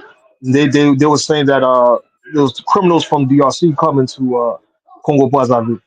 But everybody who was chased away was not a gang member. It was not a criminal. You're not gonna tell me those. Yeah, but that's what they were claiming. That was the cause of what they were doing. They were chasing out some of the. Yes, and as in Congo also, Congo can claim that in heritage, but I'm from Haiti. I'm Haitian, so yes. I know that there's overlap between those regions, and I feel like you guys never. Like which region? Can you give me an example of which region, and I'll be able to explain? No, I don't know the particular tribe, but I know Baka, right? In particular, that's a tribe that's known in Haiti, right? Is this in Cameroon? Is this exactly so? Yeah. Congo is another one. Yes. Do you see? Like for example, the example which you just gave, it means like a Mukongo from Congo could have been free to go in Congo Brazzaville and not be chased away because it's still their land, right? And the Mukongo from Congo could have been free to go to Angola, like in Zaire province, and be free. The same thing with Mukongo from Angola coming to Congo and Mukongo from Brazzaville going to Congo, right? It should have been like that, and shouldn't be a problem. But although they are same people, there is still that administrative thing with these modern countries. Now, let's take it back to the eastern part. Rwanda, there was a ancient Rwanda kingdom, and there was a Bahunde kingdom, also is a kingdom which is not known by a lot of people. So in the eastern part of Congo, I repeat it again, as I said, there was no land from Rwandan kingdom which was left in Congo. The contrary, actually, in today's Rwanda, there are lands which used to be land of today's Congolese ethnic group. For example, I get Bahunde in North Kivu, all that area of Goma up to Kisenyi, it's a Bahunde and Bakumu land. But during the 1910 convention between the Belgian and the German, they cut Bahunde land and they left one part in Rwanda that you call today Kisenyi or Gisenyi. In the area at the Bashi area, in the area which you call today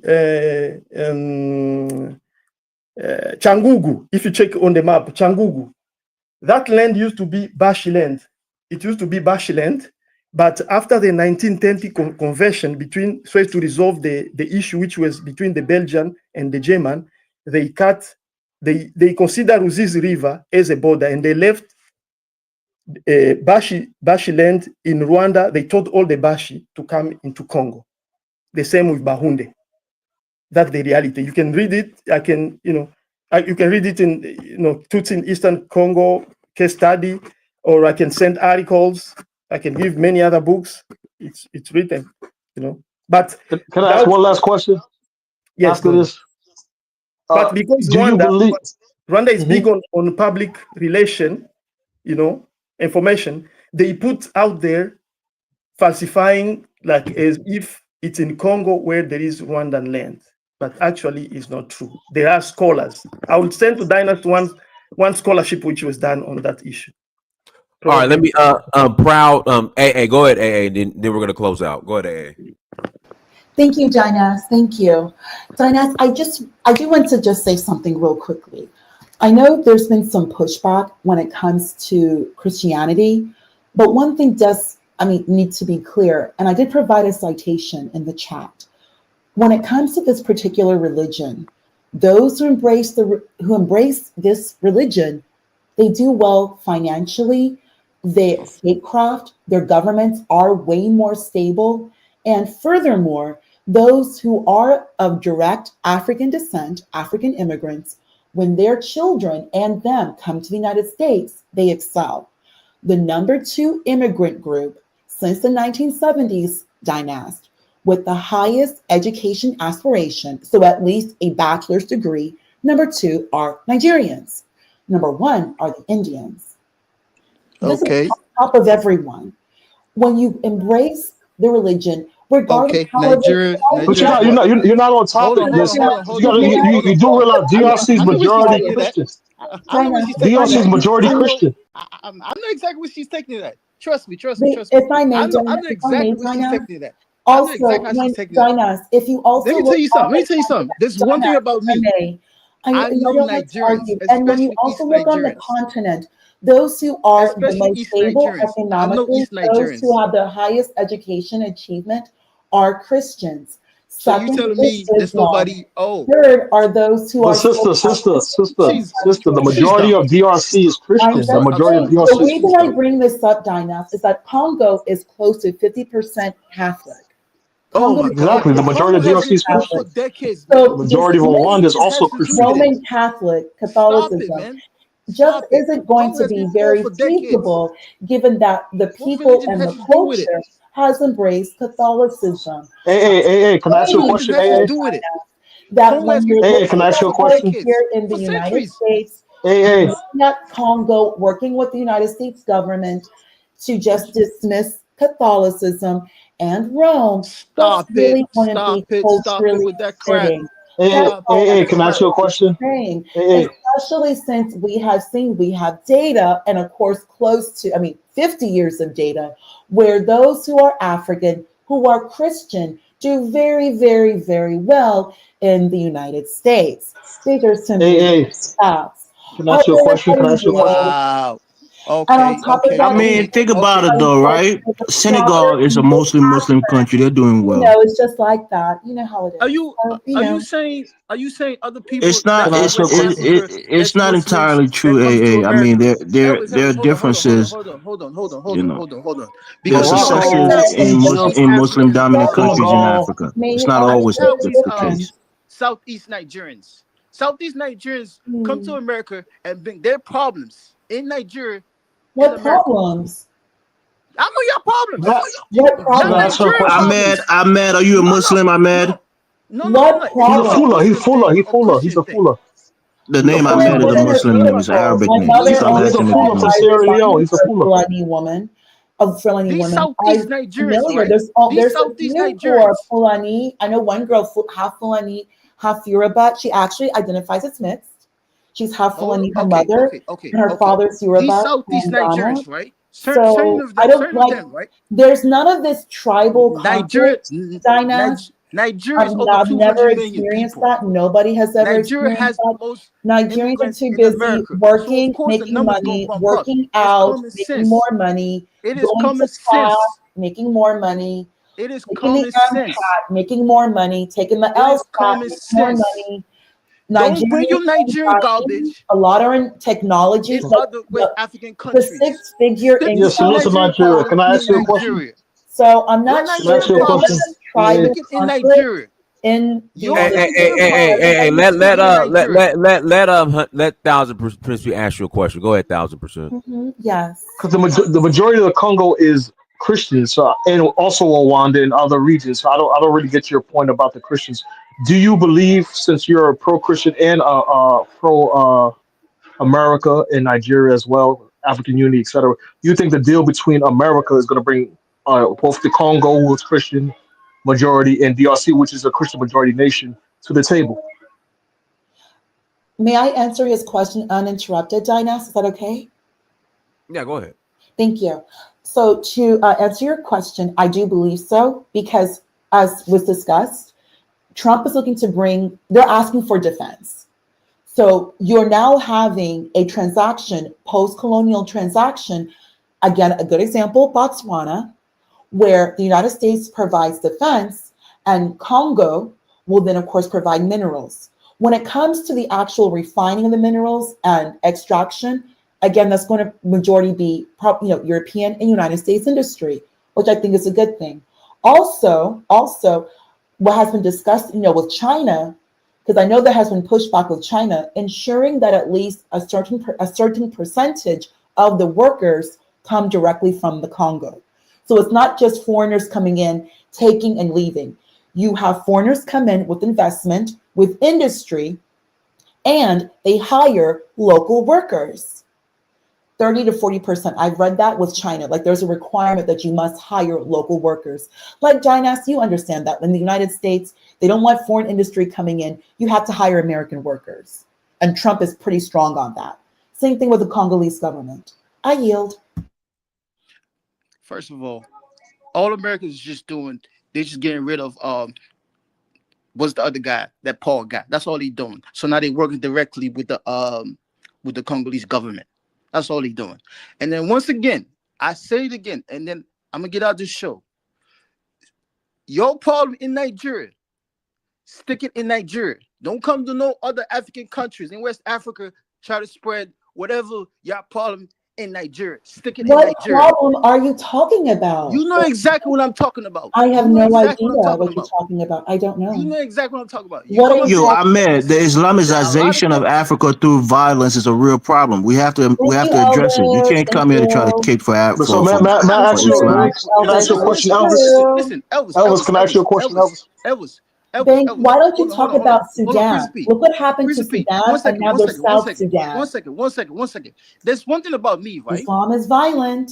There's one thing about me. I know a lot about Southeast Nigerians. I listen to them heavily. I go to social media, their networks. I listen to them heavily. I have friends that's from Southeast Nigerians. I know how they behave. When you have problems in Nigeria, when you have problems in America, bro, I'm not Southeastern Nigerian. I have a similar sentiment like she does. When you have what are these problems you're referring to? When you are African, right? You're kind of sounding a little upset. Are you not in the tax bracket? You know, evil people make money. You know, evil people love capitalism. Listen. What is the problem? Of course. Capitalism. May I ask a question, please? Church capitalism. What is wrong with that? That's not. Of course. Some What is of the us make money in this problem, country. then? Come on, man. Congo problem. May I ask another question, please? Don't try to bring Congo because the religion problem. The AES was able to unify and create a union as Muslim nations and stuff like that. Why hasn't Christianity create peace between DRC and Rwanda? Why is that in your opinion? No, that's not the same. That's not the same. No, but Rwanda and DRC are both Christian majority nations warring. I will tell you stories about these Southeast Nigerians when they come to America, the way they behave, certain things that they do. When you're opposed with Nigerians, right, in America, right? What are these problems? With the North Dynasty sounds FBA. FBA hate Nigerians because the houses are not in America. The FBA hate. Ahmed, are you a Muslim? Ahmed, are you a Muslim? Damn, Nigeria, stop making all this money. Ahmed, I mean, let's know where you're coming from. Are you a Muslim? What's she saying? Nigeria, stop making all this money. Of course, that's all Nigerian people do, and go to church and work out. Oh, good, awesome. May I add on this one? The Chinese are taking over the world. Are they doing it because of Jesus tell them that, or because of Muhammad tell them that? There we go. Yes, good example. See? Yes. Typical African man. Guys, religion in their head. I'm a Christian. Bang. What is it that Southeastern Nigerians are doing? Typical Nigerians. Why are you making a Nigerian conversation, and why are you not answering my question about why Nigerians taking over the world? You're praising Christianity. I think Ahmed, you're wrong because her sentiments on religion is shared by many other Africans, not just Nigerians or Southeastern Nigerians. Elvis, why hasn't Christianity brought peace in DRC and Congo? Upsetting people. Look, we're talking about ideology. We're not talking about geopolitical move. We're talking about the religious ideology of Islam. If you study Islam and you understand what the religious ideology is, it's destructive. It conquers through the sword. Oh wow! That's what Hold it on, the is. Crusades. This is hold on. Are Christianity you had the serious? The Crusades, man. crusade was a response to Crusades. Islam, to Islamic Are you serious, man, barbarians. Elvis? Come on, man, Elvis. What are you Oh man, talking about? You have to read they history, minimize brother. and demonize It was a traditional African customs. it was a response They to those people demonize in African Jerusalem customs. who was Christians killing and Muslims pilgrims alike. and you know and looting, you know, West Africa and is killing a lot of controlled Christians who by was making a pilgrimage to Jerusalem. So it was a response to Islam. Elvis. West Africa is controlled by Muslim people, like it or not. There you go. You want Look at all Muslim these superior. You countries. want Muslim supremacy. all That's these what it countries. is. Oh, so So there you we got to go show your again. hand, brother. That's why I keep asking you. are A Muslim, Muslim, you one and you Muslim are sending supremacist, all these and the sister is telling you that you guys are too Nigerians violent, and I Read agree with one her. after another, Islam is guys. violent, and Christians are not just going to stand by and let people come in violent. and impose You violence violent. on us. We're going You to fight violent. back. Oh wow. We're going to fight back. Oh, the whole This stupid ideology that you got to come through and spread, Islam through the sword. Oh, And then when Christians start kicking your ass, then you guys go run to the crusade. What about the crusade? They killed a lot of Muslims. Fuck the Muslims, man. I hear that, but We both don't of want you to hear guys that have shit. traditional African cultures. Inquisition was justified too. Okay, let me speak as well, guys. I'm a Christian, but this is my take. Man, why should we fight for religion which was imposed on all of us? I'm a Christian, but telling these guys. you know, let me give my example of my Stop it, family. man. You're not being a Wait, fair hold on. debater. Let You're me a give this Muslim and you support the Muslim spread in West Africa. You just said it. So don't Hold on, try to guys. tell Hold me on, guys. don't try to tell me we should forget about religion when you guys are the most religious. Elvis, look at it. Let me say something about. Hold on. The most educated in Africa Can I are finish? the Christians. Hold on. Muslims, you need to catch up and put down the sword and educate your children. You're not listening to me. The reason why I said that, by numbers wise, you go back to, let's say, 50 years ago, 100 years ago, West Africa was dominated by Muslim. That's why I said that. That's you understand what I'm trying to tell y'all? Okay, let me give And this then example. the people saw that Christianity was better, and a lot of them converted to Christianity. Elvis, you remember? We all know Master Musa, right? All comfortable. We know that Master Musa up to now still probably You the over here talking richest. about religion. The You're richest. the same one go to Africa. Hold on, Ben. Churches everywhere. Mr. Ben, hold on. Let me help you as well. I will help all of you. Sometimes I get tired with these East Nigerians coming up here, and then you have certain Africans Mr. Ben, nowadays. calm down. I understand your frustration, bro. Let me help you. We know that up to now, Mansa Musa still the richest man ever been recorded, and probably will go down as the richest black man ever lived. We got so many problems in West when Africa, you man. think that So was many first, problems. it was during Islam, right? And these dudes coming up here talking about religion. You can, I can give example of two of both religions. I'm from eastern part of Congo. West Africa, so many problems. We were invaded during the Ma'afa by Islam. Of course, you can say some people. There were some type of prosperity. Then later on, Christianity came. I don't know if we can compare both sides. Probably Muslim will tell you that when Muslims spread somewhere, there will be some prosperity. And some Christian will tell you, but Christianity is better because people we're not arguing about prosperity, right? We're not arguing about prosperity. We're arguing about violence, not prosperity, violence. Right? You cannot compare Muslims in Nigeria, the typical Muslims in Nigeria, and other West African countries. It's not the same. It's not the same. What are you saying? The Muslim in Nigeria are more violent? Is that what you're saying? Listen to me, right? Nigeria is the only country that has what do you call it? The Sharia law. Nigeria is the only country in West Africa. Nigeria is the only country. Guess who giving that law? Are you saying you don't? I mean, I guess you're not really a practicing Muslim, but are you saying you don't agree with the Sharia law? Hold on. Ahmed is right. Most of the Nigerians, they don't even have their traditional African names. You go to the Sahel, they still have Diallo. You're not here to. Yeah, Ibrahim is an African name, I guess. Ibrahim Traore. No, but they have Diallo. Diallo is like a traditional fuller name. You go to Nigeria, they don't have that. They have Muhammad. They have Arab names. And feel good. Elvis, you're not here to fix African problems. You're just here to talk and feel good about yourself. That's all You it think is. you really think you can fix You're not. Africa problem by talking on these platforms? Is that what you're talking about? You think I can fix problems Well, by just coming here it creates and it pandering to creates people? I'm telling discourse you where I and stand, brother. This is my politics. position. No, I'm you're a not. Christian. I'm a proud Christian. I come from a country where 80% of the people are Christian, surrounded by countries where they're majority Muslim. So I hold Okay. strong to my Christian faith and tradition. I'm not coming to tell Oh you that wow. Islam is not Oh destructive. It wow. is. I've Where had did I say? arguments with a Where lot did of I say? Muslims. If you China's study But taking Islam and Elvis, you understand what it Elvis, says in the China is Quran, taking over in the the world. Hadith, and you really China's taking understand over it the world. deeply, it calls for China, violence. It does. it's called for And violence. that's why you Elvis. see people like Shakal in Oh my Nigeria God. started Oh my Boko God. Haram on the logic You see, that there you go these, again. Western You don't know education, what you're Western talking about. advancement, like she was saying, You don't in know what you're Nigeria, talking right? about. The people in the north, the She's an Muslim, they Igbo. reject their education. Study They typical Igbo. rejected, progression. It wasn't progressive.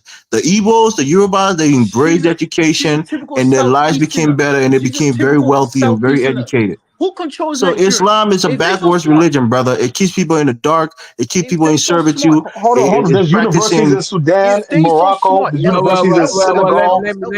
Let me interject real quick, Elvis. That's I don't know what it is with Africans in Islam because what you just said that last statement that's not going on in the Middle East for the most part.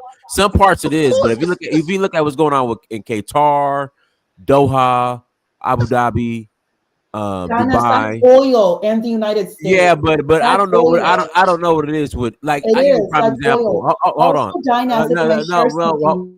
hold on. So, like in northern Nigeria, they have what's going on right now? The Muslim Ramadan, correct? Is Ramadan going on right now? Is it Ramadan? Yeah, it is. So they don't even do this in the Middle East. In northern Nigeria and many other states, they've closed schools during Ramadan, that's why I and keep telling them, That's Dinus. like unheard of. That's why I keep telling them, Dinus. So I don't. It Muslims, should. That's just the only prosperous black Muslim country in the world is Senegal. Like these other countries, I don't know what the hell they be doing. These I made Islamic that. countries. I gave that example. Muslims in Senegal is doing Nigeria, well. it's not the same as other Muslims in all I'm in gonna West tell you, Africa. they're so That's what these guys don't understand. the Islam in Senegal is more I would say Moderate. Africa that too Traditional. It's and traditional. Yeah. no listen, it's more Africanized. Like these Muslims in northern Nigeria, they want to be Arab so bad, and it's like That's you what can't Arab, exactly. And that's that Fulani infusement of you can't dynasty. out Arab the Arab, and they're Yeah. taking it to a whole nother level now. Like it's crazy, but And they've killed a lot of people Okay, due to Dinus, their Islamic Dinus, belief. So Dinus. you Also, got to blame it Dinas, on the if I may ideology of share Check this out, something Islam. with check you, this out, right? Dinas. Check this out, right? Dinas, Islam in the Levant and the Middle East and Islam in North Africa and the rest of sub-Saharan Africa is very different. Even their Arabic, even the Quran, it is different. There are differences. Also, when we're discussing the Middle East, let's not forget the Western powers. The Saudi Arabian royal family is Jewish. So there is a very heavy God, Jewish stop. influence Allegedly, Stop. in the Middle Oh my East. God, allegedly. this lady is Also, something else, man. also, I'm done. Dinas, think of the Western You like a influence. pure Dinas, conspiracy the people, man. headquarters of Halliburton You stop it. is in You stop it, Dubai. man. Stop Let the it. lady Halliburton. speak, Ahmed. So Stop let's filibustering. also remember that there's when also the Middle East, the number of European influence in the Middle East, because they have a lot of like France is like 10% Muslim. The UK has a huge Muslim population. They communicate back and forth. Even here in Texas, there is a huge influx of Middle Eastern Arabs in the United States. In California, they have a plane that goes directly, even though not the Middle East, but India, California, directly to India, back to California. So when we're discussing these areas, there is so much international influence, and it's been this way since the end of World War II. It's the United States and the Western powers that built the Middle East. Oh And I wow, mean, and the Dinas, Western you world. know the Yeah, history. that The is. Western You're world, right, the Okay, Queen and and the you're so right on Ottomans. that point. Who gave Saddam These Hussein people were Bedouins. The They Western were world. warring from Listen, Yemen and Saudi Iran? Arabia for centuries Dinas, look before at they discovered Iran oil. They were and the very Shah poor. let me Pahlavi say in something. Iran. Let me That say was a something. very Western country. Iran, Oh, Persia was very westernized Yeah, before the they had United a lot of States. the Greek Western influence world. that So came into and the Greek Iran and influence. Persia. So let's just remember they've always had like a European influence. Then of course there If was you the Ottoman Empire that fell. if Europe if came you back can into the Middle defeat East. And If you since can't the end of defeat, World War II, there has always been United States, NATO, and the EU, well, the UK in the Middle East. So to if answer your you question, cannot it's defeat, just because of the international influence. Africa is definitely not the same. It's if you changing now, cannot but it's not defeat, the Let's same. hear Ahmed for a I just second want to go here. ahead and give that info to Dinah. no, I'll no, go no, ahead no. and yield. If you cannot defeat the same corrupt Southeast Nigerians compared to the same corrupt Northern Nigerians, because Nigeria is just a corrupt versus corrupt. That's all it is. The Northerners have a better corrupt system. That's why they run Nigeria. It's not like the people Yeah, in the idiot. They have Southeast. they have more population. That's why they run You Nigeria. missing nah. You see you missing a point. I said both sides are corrupt. Both leadership. You go to the north, you go to the south, you go to the south, you go to the west. Both sides are corrupt. So their ideology, corruption-wise, is winning in Nigeria compared to the corruptions in the Southeast Nigerians. No, they have more population. They're the You majority see one No, thing. ethnic but group in the country. You missing a Elvis, point. they're more, You missing they're a more, point. they're more under the hands of West the Africa, imams and West leaders Africa, in the West north. Africa is Look, if there was is a 1 whole million corruption system. Muslims in the north part of Nigeria, they have no power. Don't tell me that because they're under the palm of the Who imam. you think run Nigeria? They're almost No, 100 million they're more structuralized under those northerners in Who religious do you Nigeria. think leaders. run Nigeria? Who do you think control Nigeria? Ask her. What do She you know knows. about Nigeria? You're It's the Sierra Fulanese. Leonean. The You're trying to Fulanese. pontificate on Nigeria that you don't The know a lot of things Fulanese about. control Nigeria. Only 15 You said million of them. who? The Fulanese control Nigeria. The Fulanese control Nigeria. Only 15 million of them. The Igbos, over 50 million people. 50 million 30, people. 35, 38 million people, not 50. Okay, 35. Minus that 15. What do you get? What are you trying to say? Almost 20. You have to understand the Fulani control the Hausa based on religion because of Usman Dan Fodio, the Sokoto Caliphate. They hold these people in high esteem because the Islamists lies the northern region. So they hold them in that regard because of Islam. That's what it is. And that's why it's bad because their nose is getting pulled by the Fulanese, and they're the majority, the Hausa, and they're using their numbers to gain power, which is quite crazy in northern Nigeria. Elvis, do you know how many people is that? 35 million people. Bro, I know that. Even if let's say okay, let's give okay. The Hausa is like 60 million people in Nigeria. And they're controlled by the Fulani. You add another 15, that's about 75 million people. Most of them are Muslims. Okay. So they're the largest ethnic, voting bloc in the country. You're missing the point. If the Fulani is only 15 million people, right? But they could be so smart and conquer the Hausa, right? How come the Southeast Nigerians that call themselves so intelligent because they speak better English, because they can relate more to the Western people? How come they can't conquer the Southerners are more educated. That's a fact. You know that. You missing a point. These are typical. Don't say so-called. It's a fact. It's an actual fact that they're more educated. Okay. Than the Northerners. Okay. That is not a fact. Just because you can read and write better than somebody, Elvis, or you can friendly speak better reminder: English, Chinwe Achebe wrote "Things Fall Apart," which is one of the kind 100 Wole Soyinka, a Nobel laureate. There's a lot of intellectualism that's going on in the South, and that's not happening in the North. English. Evil people listen. Yeah, but why you guys are equating education to Christianity, though? English. Because just because you attach yourself to white people doesn't make you smart. Because Islam reject progression. That's why you have Boko Haram. They reject Western education, things that were better than life. Prince P, are you against education? Are you against Western education? I'm pro-education, but the original topic was about DRC. Don't try to say it like it's right. We know it's wrong to denounce education. Rwanda is a majority Christian nation, and they have the issues despite being a Christian nation. Ask her. She knows it. I don't get the logic. Why are you correlating peace and education with Christianity? She's mad because this dude is trying to say that the Fulanese are smarter because they control the house. 100%. They just tell. You see, there you go. That's just a supremacist. This guy's a Fulani. Ahmed is a Fulani from Sierra Leone.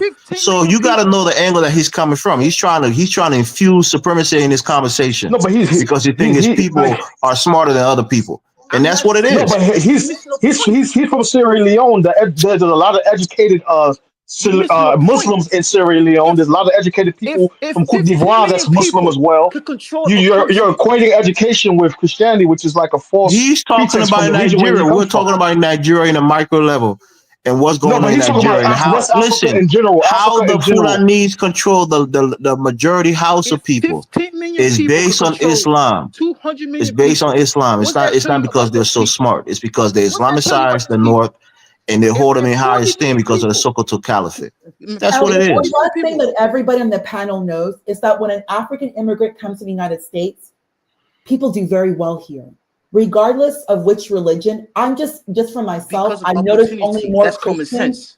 I'm sure there's going to be more. There's Because maybe of there's some opportunity, that's common Muslims, sense. but they come from East Africa. But I met people from Senegal, Sierra Leone, Ghana. Like I mentioned, the girl half Yoruba, half Fulani. There was no tribal conflict. Like we would actually wear matching outfits. Because it's more we all get along. Like there's no tribal conflict. Everybody, because we're busy working, and we're fun and we're adorable. There's none of that nonsense here. Everybody knows what to do. You work, you make money, you stay focused, you work out. Like there's an ethics to this. Because there's no opportunities. It's really more like. But yeah, but aren't you the one? You're the one who brought a religious African element to the immigrants and their conversation. children and you have Black America. That's a different story. But that's the comparison. That means that corrupt and means we do better than everybody. Their system is better. Corrupt versus corrupt. Their corrupt system is more. What makes that system better, Ahmed? What makes it better? What makes it better? You want to know the truth? Okay. If I talk, what makes that system better? Answer my question, now please. you guys going, interrupt me? Okay. You see, this is the problem with certain Africans, right? Or certain these Southeast Nigerians, right? They think, oh, I speak good English. Oh, I this and that. I'm more related to white men or white women. Nobody's thinking elevating to white men. The Fulanese can distinguish the F from the S's. Let me tell you why. Let me tell you what makes them smart. That's not true. Let me tell you why. I'm getting to the point. Let me ask her a question. When she answers this question, I'm gonna respond honestly. Can you tell me something, right? That the southeastern Nigeria, right, makes money in Nigeria, right? That every ethnic people buys. It's a must. They buy it from them. They can't get it no other places. No, because the smart Southeasterners, they go to the north and they sell to them in their own home and become millionaires in the north. That's what they do. No, you're missing the point, Elvis, man. Elvis, Nigeria controls by the Fulanese for a reason. She knows it. In and out. What's the reason? Tell us the reason. This is not a secret. Ask her. I ask her a question. Answer my question. After that, I'm gonna answer. They only control it because they use religion to control the dominant ethnic group, which is the Hausa, and they gave them their votes. That's it. I have nothing against Northern Nigeria. I was born in Kaduna, How do you think? My mom is always in Kano State. How do you think? And not every place is a system. I have nothing, but of course it was a Catholic archdiocese. System where you control people. But there's a lot of Igbo people there. Everywhere you go, there's a system where you control people. Everywhere you go in this world. Ahmed, are the Fulani smarter than the Igbos? I don't know why you think that Igbo people have negativity with Fulani Hausa. That has never existed. And my mother always told me that I always look like a Fulani woman. Come to this country and have problems. Nah, you guys hate the Southeastern Nigerians because they don't convert to Islam. You don't got no smoke for the Yoruba because they have a large number that converted to Islam. My mother, she does hate Let me answer my question. Let me answer my question. She doesn't even think they. Let me answer my question. My mother says that Islam, Muslims, they worship the moon. Let me answer my question.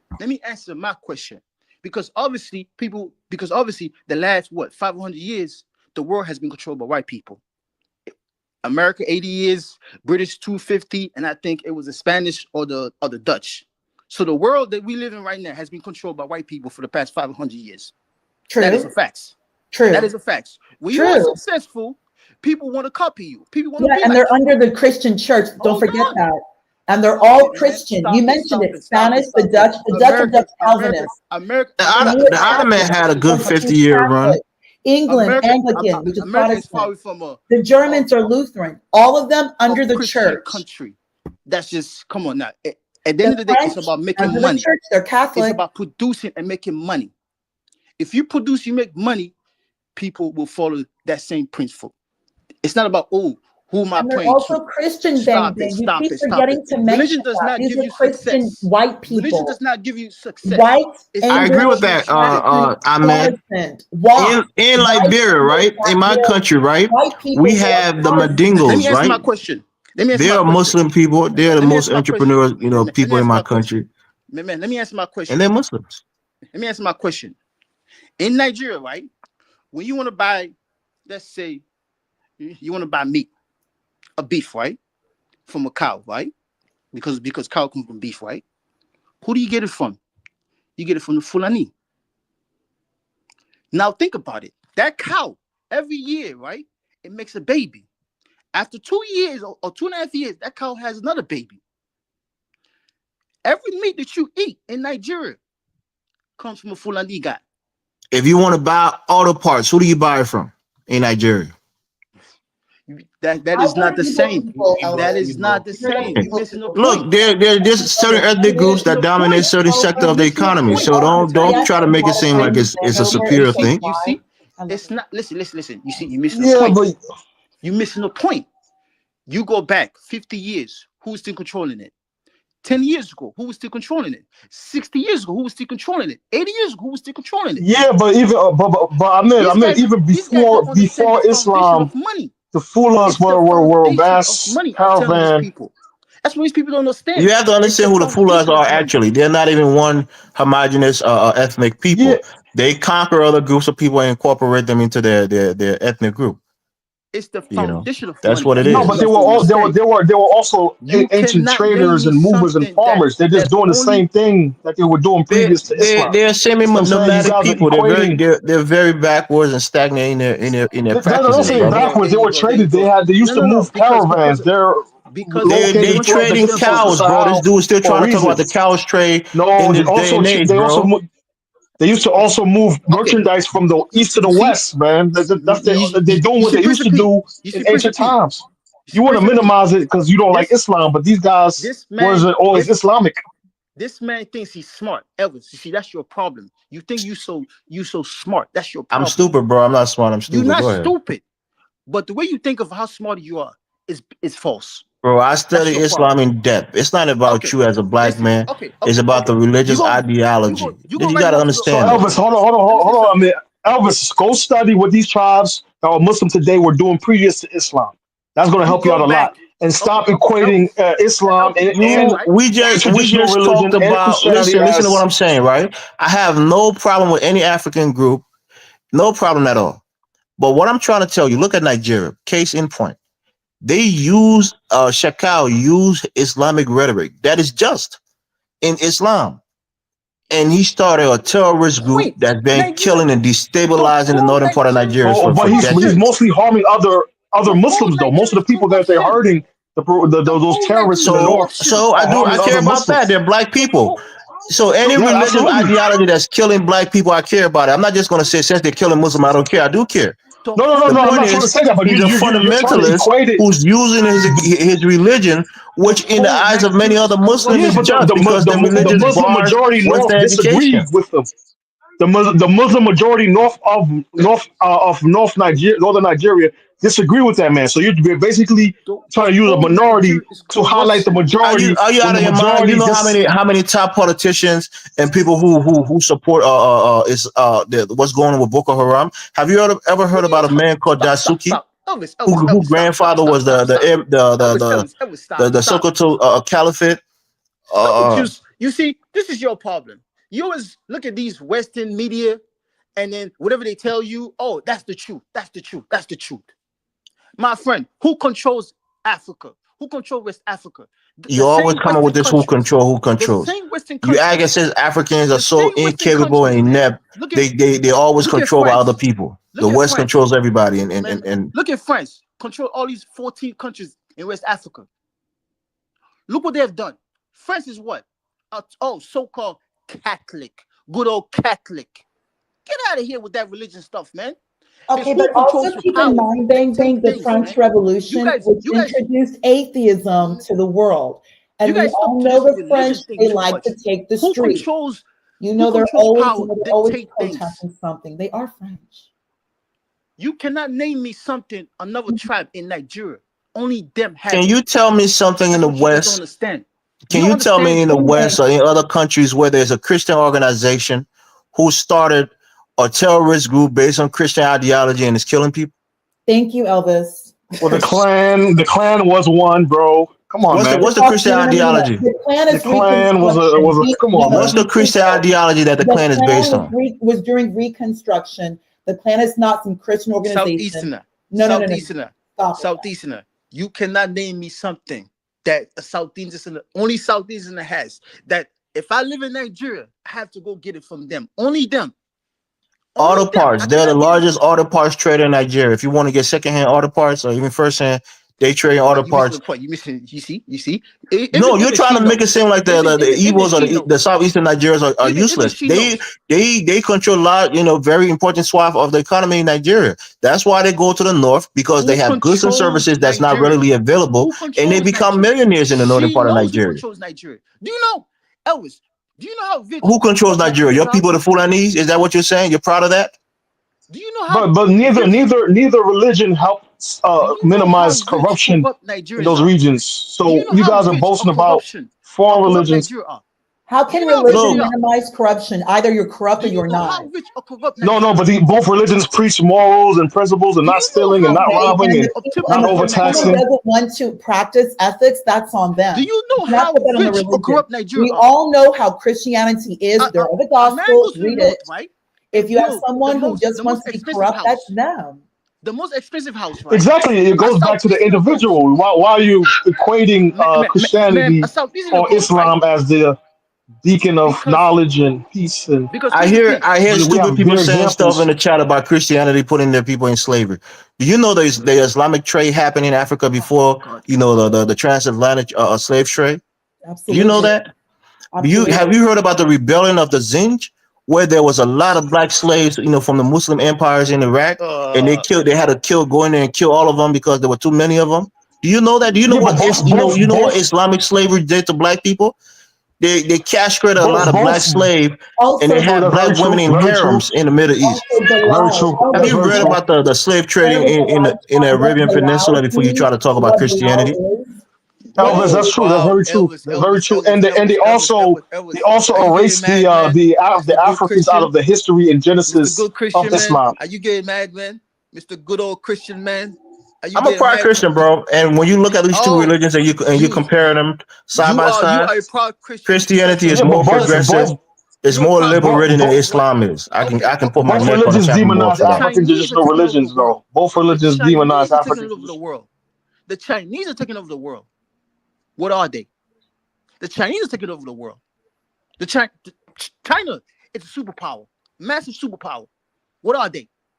You guys are up here trying to prove a point because of, I stuck to this religion. It has to be the truth. You're trying to make yourself feel good. That's the problem with you. We're talking about ideology, brothers. I'm telling you, look at the two ideology of the two religions. They're vastly different. Bang, bang. When Nixon opened up Red China, he worked negotiated with Mao. That's how China grew.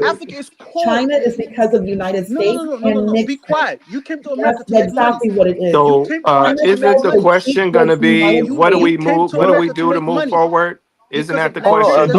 Don't forget what's the ideology to move forward? China is also the I agree with you, Shab. I just dislike when this dude is trying to kick for the Fulanese, right? So and try to kick for Islam. We gotta set the record straight. Can we move forward as Christians, Muslims, and traditionalists? Yes. Hey, my people. Dinas, every time when we have this discussion, it could be every time better to ask, like, people give proposition. How can we get more united then? What can we do so as to move forward? What can we do so as maybe to, suggestion? Because men, we are adults. We are no longer kids, and we are in one of the most advanced country. We have to come up here and talk about how much Muslim I am, how much Christian I am. Get out of here. That's because you don't put yourself out there. You're trying to argue from the back. Can I say a word or two? You're clearly a Muslim and you're Muslim sympathetic apologist. I'm a new speaker. Can I say a word or two as a new go speaker? ahead, Shah. My bad. Go ahead, Shah. I respect your opinion. It's not just you. I just want to say this. I'm listening to you guys, and all of these things you're saying is true. I'm learning some things. We know the history. We know where we are at today and what has changed to make things open up. I think we have an example. We have the AES as an example, and we're watching. Everybody's watching to see what they're going to do, right? Thank you. Looks like they're doing good. Thank And I you. think that And we then could and then use. and then and then Wait some a minute. other Let me day, finish. Let me finish. And Edwards come up here talking about the AES. They're gonna like kill overthrow what's his name? And said then my this is the phone. same guy. Let the Every brother time you finish, say something brother. about I let got Africa, me my let me opinion on that. finish. I'll give you later. Let me finish. I'm almost finished. My phone goes into this little blank thing. But so the question of religion, even though they're all practicing Muslim for the most part in these three countries, that I don't think that's going to be the problem. I don't think it's a problem. They're looking beyond that, and they're moving and doing things. They're embracing the traditionalists. They've done some symbolic things. Ibrahim Traore and Mali has done some symbolic things for the tradition. man, sorry to cut you off, So right? These three what? countries have the same problem. Just so all other West African No, we're not countries. talking about the problem. We're talking about the No, progress it's that's just being it's just made. it's just how they try to bring No, this I'm watching religion the thing. progress that's being made, though. We're not talking about the religion, really, in No, this because case. you have these people, you have some of them. Oh, I am so white. I have to be right. Yeah, what does that This is have the to do same with guy. the progress that Man, you Burkina gotta let other Faso is people speak. making? The brother's making a point. Let him make his point. Go ahead, Sean. Yeah, I'm done. I made my point, which is we can move beyond that, and we have an example now. We can't continue to harp on it when we start to see some new examples raise up and look at it. We need to look at it and see what's good, and so far so good. Okay, If he Ghana he joins them, mentioned he mentioned me on another show that Diners had was talking about who's best, who's better for investment. I think Collar Genesis was on, and we was comparing the Sahel region to West Africa, Liberia, my country in particular. And I said, although Traore is doing some good things, but he's running a military, junta, and as such, there's been many coups against him. He's And not. He's God not. He's forbid if not. one He's of not. those, He's not. It's not. It's not a junta. It's no longer a it, junta. he's You not see a how he's he not a calls it a president. junta? Okay, so he's a Because you know why? president, but Because you know why he call he's a him a military junta? president, You know why he call him a right? junta? Because One he's talking from second, a white brother. man's One view. second. I was wrong. Donna He's corrected me. I talking from take a the white correction. man's view. 1 second. So you have a country that you have ongoing attempted coups that's happening, led by a person from the military, right? And you're talking about investing in that country, which is still pretty fragile, just coming out of a coup a few years ago. I said that it's better to invest in a country like Liberia, which has its own problems, multitude of problems. But in terms of the stability and in terms of investment, I think Burkina Faso is more of a risk. Other people who are business people came on the platform and agreed. So I wasn't saying that I'm against Burkina Faso. I'm just telling you in terms of investment, they're more risky. That was my point I made. So, Okay, Michael, okay, I passed the okay, mic. okay. First of all, you said other people agree with you. Those other people, they don't know really what they're talking about. And then plus they are American. Me and you, we are African. Two different things. They are still black. We are still black together. But when you come from a certain area, you have certain beliefs and certain system first. You understand? You look at ECOWAS, right? You tell me what the hell ECOWAS have done in West Africa for the past 40 years now. Nothing. ECOWAS came into Hold your country. you Listen, hold listen to on. me. The ECOMOG, you You asked a spoke. question, I'm You answering. The spoke. ECOMOG You came into spoke. You Liberia spoke. and Sierra Leone and saved You spoke. lives at the You end of spoke. that war. You And we're spoke. You grateful for them. spoke. You So spoke. You don't spoke. try to demonize the Hold on. ECOWAS. First of all, if we had a real ECOWAS, right, that war should have never started. That's number one. Because that war took place for 10 years or almost 15 years. So let's get that right. It's a small country. Small country compared to Nigeria. Very small. So you can't tell me what ECOWAS have done. Nothing. Let's be real. Why are Are we you here out in of your America? mind, bro? I Why are hate we here I in hate America? Because I of hate money. ingrates, man. You're being ungrateful right now. Why are we here? Because of money. People To from make money. Nigeria, Ghana, Gambia, they all die trying to protect other Africans, and they're part of You the West see, African community, you economic, see. states. Okay, And you're okay. trying to demonize them. I They didn't put demonize together a you. coalition You that trying to went into twist my word. Africa, You trying to twist my and word. peace kept. You Has it trying to ever twist my happened word. in East You Africa trying to or even twist my word. in Southern You trying to Africa, twist where my you have word. a community You of trying to states twist that my come word. together and put their lives on the line to save other African people? Stop They're that doing that. They're BS, doing that in man. You Somalia. They're trying to doing that in twist my Somalia word. right now. You They're trying doing to that. twist my word. You trying to twist my word. Okay. You look at these three countries, right? The AES, right? They they basically are getting away from this traditional ECOWAS, which is a effing scam. Thinking, oh, Africans are in control of ECOWAS, which is completely BS. Completely BS. You understand? So you look at these three leaders, right? Look what they have accomplished within the past a year and a half. Look how their country was 2 years ago, 3 years ago. France was there. Germany was there. US was there for years. Look the condition of these countries. They were worse. That's what they took over. When you have a country, right? When a country is so corrupt and so disaster in war, right? The only hope you have is the military. Once the military takes over, that's when you start having changes. Because your last hope is the military. Once you have a country, right, the entire government system is fucked up. You got civil war going on over here. You got terrorists going over here. The only hope that you have now is the military. Think about that. If Congo has a leader like that, Congo doesn't right now. So when you talk about Burkina Faso, all those coup attempts, where you think the coup attempts was coming from? Who's controlling Burkina Faso and giving them economic advice? Who's controlling them? Where do you think this military coup was coming from? I'm asking you, who's controlling Burkina Faso right now? Is it the Russians? The military. No, is it the Russians? If the people, let me tell you something, right? If the people did not like it, the people will protest all the time. Do you see the people protesting? The people are happy. Look, you don't know what military rule is, brother. You don't know what military rule is. You don't know it. If the people are happy, these people become, the longer they stay there, the more they become the villain. This is not military coup under the Western. They become the villain. We've seen it in many countries. These are not military when military rulers come into power, things will seem better, and then it deteriorates very, very fast. What happens when you have a place like Nigeria where you have voting and the people are unhappy with the electoral process in place, and it's supposed to be voting, right? And brother, trust me, Nigerians do not want another military coup. They've had it. They had one or two that was decent, and the rest of them was terrible. I get you, but look at the voting though. The voting is not working either. It is not the same. So what should they do? What should they do then? Well, what did the Sahel do? See, all military. That's what I'm saying. Nigerians don't want a military over I know, their government. But what are they going to do if what they got right now is not working? I mean, you can say it's not working. I get it. There was inconsistencies during the elections. I think it was, there was a lot of fraud. Can I ask you a question? They don't want to go to another military rule or have a massive disruption in their country that could cause another civil war. Look at Obasanjo. He took over, right? He took over doing military, right? And then he took over after Muhammad was murdered. Yeah. Let me say something. And then later on, he became a president, right?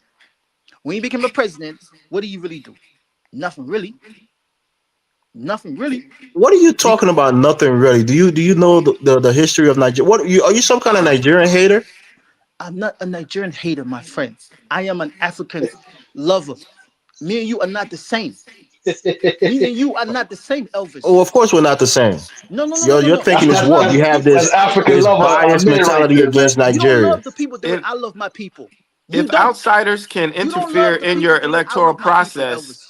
If outsiders can interfere in your electoral process. No, outsiders didn't interfere in the electoral process. It was a scam. It was a whole thing with the beavers, and people were supposed to use. We know what happened there. It wasn't outsiders. It was the same. The whole thing. Right? It was Yakubu and the NEC that rigged the election for Tinubu. We know what happened. It's not outsiders. By hour by hour, I was watching it. I witnessed the whole thing. It was a scam. Thank you. However, what I'm saying though about that is that.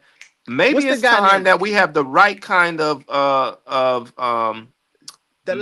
leader, military leader. I don't know. It don't have to be a military leader, but leader